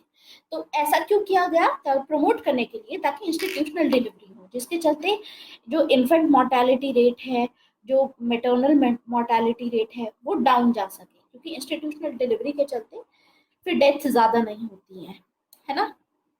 तो इस तरह का डिमांड भी आ सकती है। तो हम क्या देखते हैं, 4 टाइप की डिमांड्स हमको देखने को मिली। इन्होंने ये 4 डिमांड्स के बारे में बात की। अब आपको एज इट इज ये याद रखना है, I can not help you in that. Reason इसका ये है क्योंकि ये लॉजिकल वे में तो देखो इन्होंने बोला नहीं। ये भी रीजन है कि सिस्टम अप्रोच को बोला जाता है, कि सिस्टम अप्रोच को क्रिटिसाइज किया जाता है कि इसमें एकदम वेगली आधी चीजें बोली गई हैं और अच्छे से डिटेल में एक्सप्लेन नहीं किया। इसको डिटेल में एक्सप्लेन नहीं किया हुआ इन्होंने। इन्होंने बस सीधा लिख दिया कि 4 टाइप की डिमांड होती है, that's it. He did not discuss it. ये तो मैं आपको for the purpose of relation इसको दिखा करके किसी एग्जाम्पल के साथ में समझा रही हूँ। अदरवाइज इन्होंने कुछ नहीं बताया, इन्होंने बस सीधा बोला ये 4 टाइप की डिमांड है और ये 4 टाइप के सपोर्ट है। सपोर्ट कैसा दे सकते हैं लोग? मटेरियल सपोर्ट दे सकते हैं। ठीक है, मान लो अब मटेरियल सपोर्ट को मुझे अगर एसोसिएट करना है, इन्होंने तो कुछ नहीं बताया उस हिसाब से, लेकिन अगर मुझे एसोसिएट करना है तो मैं ऐसे एसोसिएट करूंगी कि अगर कुछ सेक्शन ऑफ सोसाइटी है जो गुड्स एंड सर्विसेज के एलोकेशन के लिए डिमांड कर रहे हैं, जैसे मिडिल क्लास। अब मिडिल क्लास का आपको पता है कि मिडिल क्लास के पास इतना भी नहीं होता कि वो मतलब अमीरों के जैसे महंगे में कुछ खरीद पाए, ठीक है। अब ऑब्वियसली गरीब क्लास से थोड़े ऊपर होते हैं, लेकिन इनकी भी बेसिक नीड्स ही मीट हो रही होती हैं। तो ऐसे में मिडिल क्लास जब भी डिमांड करती है, मान लो एलपीजी सब्सिडी की, तो दैट्स अ गुड थिंग। लेकिन इसमें फिर मटेरियल सपोर्ट भी आना चाहिए सोसाइटी से। जैसे कि जो लोग अमीर हैं, अमीर लोग अपनी सब्सिडी को गिव अप कर सकते हैं। जैसे कि मोदी ने मांगा भी था काफी सपोर्ट इस मामले में कि जो अमीर लोग हैं वो लोग अपनी एलपीजी की सब्सिडी गिव अप कर सकते हैं। इससे क्या होगा, इकोनॉमी को और फायदा होगा, इससे गरीबों को एलपीजी और सस्ती रेट में मिल सकेगी। तो इस टाइप का मटेरियल सपोर्ट हो गया। नेक्स्ट इज, जब भी डिमांड आ रही थी, अब मैं ये थोड़ा रिलेट करने की कोशिश कर रही हूँ, ठीक है। नेक्स्ट, अगर मान लो डिमांड आती है कि रेजोल्यूशन ऑफ बिहेवियर की, ठीक है, रेप से, मॉब लिंचिंग से रिलेटेड, तो उसमें सपोर्ट ऐसे लोग दे सकते हैं कि अगर इस चीज़ की डिमांड आई और सरकार ने कोई लॉ बनाया, तो लोग इस चीज़ को सपोर्ट कर सकते हैं बाय फॉलोइंग दैट लॉ। ये सपोर्ट हो गया। अगर पार्टिसिपेशन की डिमांड आ रही है तो सपोर्ट कर सकते हैं पार्टिसिपेशन करने के, पार्टिसिपेट करके सपोर्ट कर सकते हैं। ड्यूटी हो गई एक तरीके से। आप डिमांड कर रहे थे कि हमको इस चीज में पार्टिसिपेशन चाहिए, सरकार ने अलाउ कर दी, तो आप उसमें पार्टिसिपेट करिए।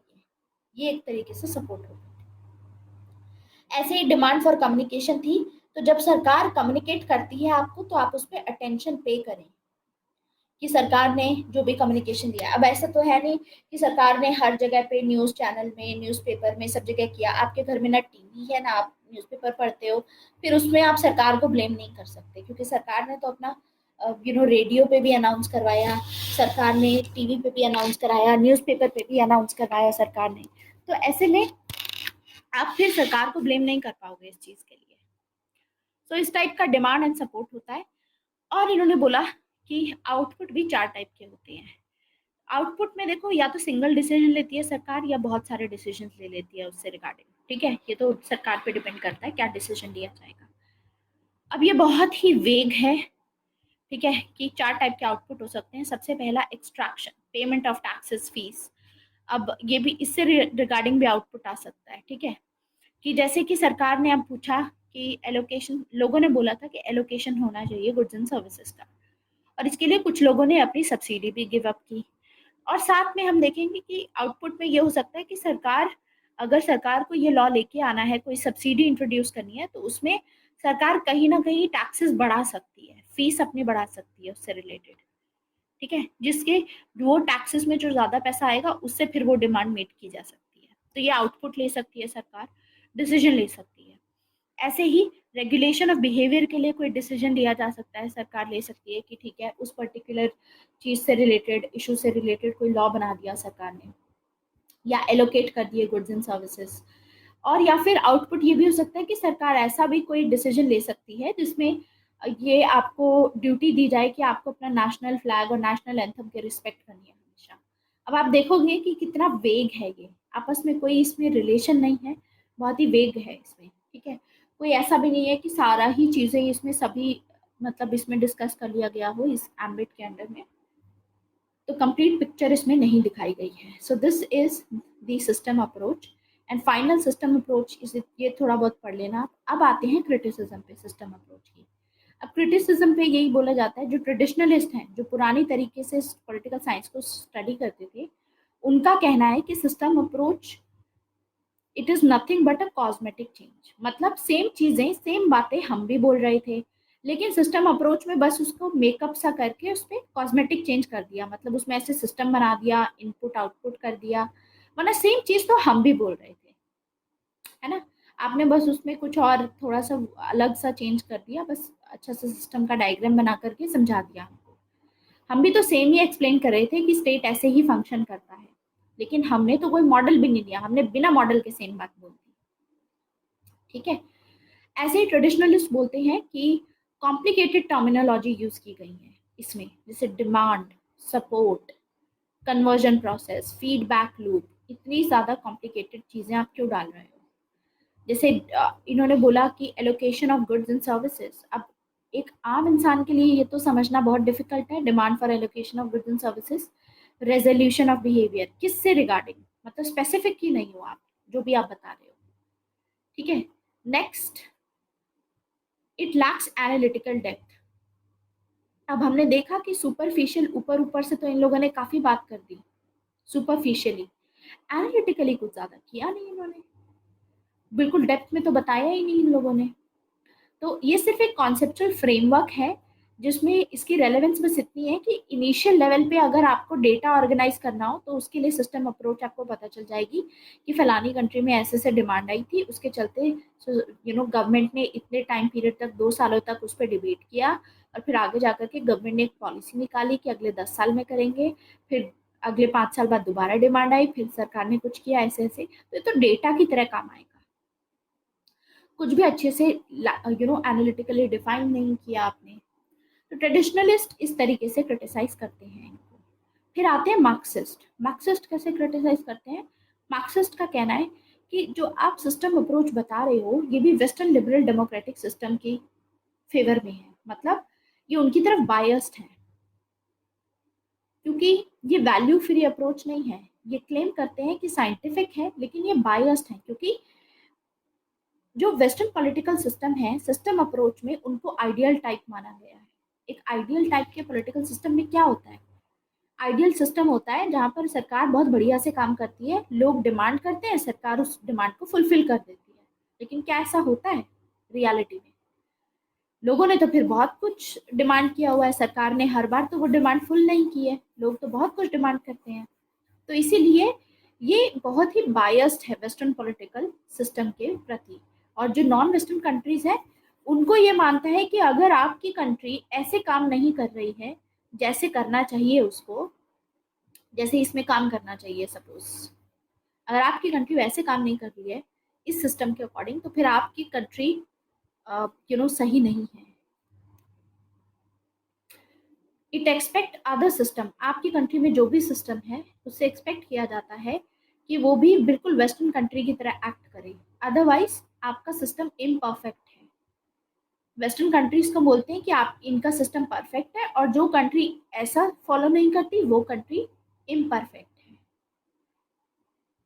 दूसरा, मार्क्सिस्ट बोलते हैं कि ये जो डेविड ईस्टन ने अपना मॉडल दिया है ये स्टेटस क्वेस्ट है। स्टेटस क्वेस्ट का मतलब ये ऐसे दर्शा रहा है मान लो कि ये सब स्मूथ काम कर रहा है। अगर सब कुछ स्मूथ ही काम करता है ऐसे, तो फिर सोसाइटी में वो क्यों होते हैं, सिविल वॉर क्यों होती है? अगर सब कुछ इतना ही स्मूथ है कि लोग डिमांड करते हैं और सरकार उसको फुलफिल करती है, तो फिर ये प्रॉब्लम्स ही क्यों होती हैं ऐसे सोसाइटी में? प्रोटेस्ट क्यों करती है फिर जनता? सोशल मूवमेंट क्यों लेके आती है? रेवोल्यूशन क्यों आता है? आपने ऐसे फिनोमेना को तो एक्सप्लेन ही नहीं किया कि एक कंट्री में रेवोल्यूशन आने का रीजन क्या है। अगर इतना ही काम करता है स्मूथ मैनर में कि फीडबैक लूप से कम्युनिकेट करते हैं लोग और पॉलिटिकल सिस्टम उसको वैसे ही रिस्पॉन्ड करता है, जो लोगों ने डिमांड की वही चीज फुलफिल करती है, ये तो प्रैक्टिकल नहीं है। तो ये है इसका क्रिटिसिज्म सिस्टम अप्रोच का। बाकी यही है। और क्रिटिसिज्म में ये तो टेक्निकल क्रिटिसिज्म हो गया, और कुछ अगर आपको लिखना है तो आप एक दो नाम यहाँ से लिख सकते हो। जैसे आप सोर्जानो का नाम लिख सकते हो और बोल सकते हो कि he criticizes this that system approach is a borrowed approach, कि ये तो सोशियोलॉजी में फॉलो की गई थी या जनरल सिस्टम थ्योरी की थी, वहां से बोरो करके पॉलिटिकल साइंस में छाप दी। और इसमें भी नैरो व्यू लिया जाता है, पॉलिटिकल सिस्टम को सेंटर में रखा जाता है क्योंकि उसके पास में अथॉरिटेटिव एलोकेशन है, सारी अथॉरिटी वही देते हैं। तो ये भी नैरो व्यू है एक। ऐसे ही इसमें क्यों पॉलिटिकल सिस्टम के पास में ही लीगली बाइंडिंग डिसीजंस लेने का वो है, वो रीजन नहीं बताया इसमें कि क्यों पॉलिटिकल सिस्टम ही ऐसा डिसीजन ले सकता है जो दूसरों पे इम्प्लीमेंट किया जाएगा और सबको फॉलो करना पड़ेगा, ये भी एक्सप्लेन नहीं किया गया। बहुत सारी बातें जो लिखी गई बहुत ही एम्बिगियस लिखी गई हैं, वेग बातें लिखी गई हैं, उसका आपस में कोई रिलेशन नहीं है, वेरिएबिलिटी बहुत ज़्यादा है। और जो सिस्टमैटिक परसिस्टेंस की बात करते हैं, परसिस्टेंस मतलब कि स्मूथ मैनर में चल रहा है, ये भी तो फॉल्टी है, क्योंकि स्मूथ मैनर में कोई सिस्टम काम नहीं करता है, कुछ ना कुछ प्रॉब्लम्स तो आती ही हैं। और ऐसे बताया हुआ है ये सिस्टम जैसे ऑटोमेटिक तरीके से काम करता है। इसमें इंडिविजुअल का रोल तो बताया ही कि एक इंसान का क्या रोल होता है पॉलिटिकल सिस्टम में, और दूसरा कि इससे हम वेस्टर्न कंट्रीज को समझ सकते हैं, लेकिन डेवलपिंग कंट्रीज के पॉलिटिकल सिस्टम को समझना मुश्किल रहेगा इससे। इसमें स्मूथ परसिस्टेंस एकदम, मतलब कि सब कुछ बढ़िया है, इक्विलिब्रियम मेंटेन्ड है, इक्विलिब्रियम मैनर में, बैलेंस मैनर में, ऐसे ही बताया गया है कि सब कुछ बढ़िया बढ़िया चल रहा है, जबकि प्रॉब्लम्स भी तो आती हैं। कन्वर्जन कैसे होता है, जो डिमांड आती है सोसाइटी से, तो पॉलिटिकल सिस्टम उसको कैसे कन्वर्ट करता है वो नहीं एक्सप्लेन किया इसमें। कन्वर्जन प्रोसेस को डिटेल में नहीं बताया गया कि सरकार कोई डिसीजन लेती है तो किस बेसिस पे लेती है, क्या क्या फैक्टर्स को ध्यान में रख करके वो डिसीजन लिया जाता है। ऐसे ही इसमें हम देखेंगे कि सोशल चेंज और पॉलिटिकल डेवलपमेंट को लेकर के कोई स्टडी नहीं की गई है कि चेंज कैसे आएगा, इन सब चीज़ों को नहीं हाईलाइट किया गया। तो यह है सिस्टम अप्रोच के बारे में, ये पढ़ लेना। अब आता है नेक्स्ट स्ट्रक्चरल फंक्शनल अप्रोच, काफ़ी सिमिलर है सिस्टम अप्रोच के, लेकिन एक बार सिस्टम अप्रोच समझ आ गया, इसको पढ़ के आना, तो आपको स्ट्रक्चरल फंक्शनल भी समझ में आ जाएगा। ठीक है, तो आज के लिए इतना ही है कंपैरेटिव पॉलिटिक्स का। समझ में आया आप लोगों को आज का टॉपिक? अभी क्योंकि डिफरेंट कॉन्टेक्स्ट में बात कर रहे हैं, लेकिन काफ़ी कोशिश की है मैंने कि आपको अच्छे से समझ में आ जाए।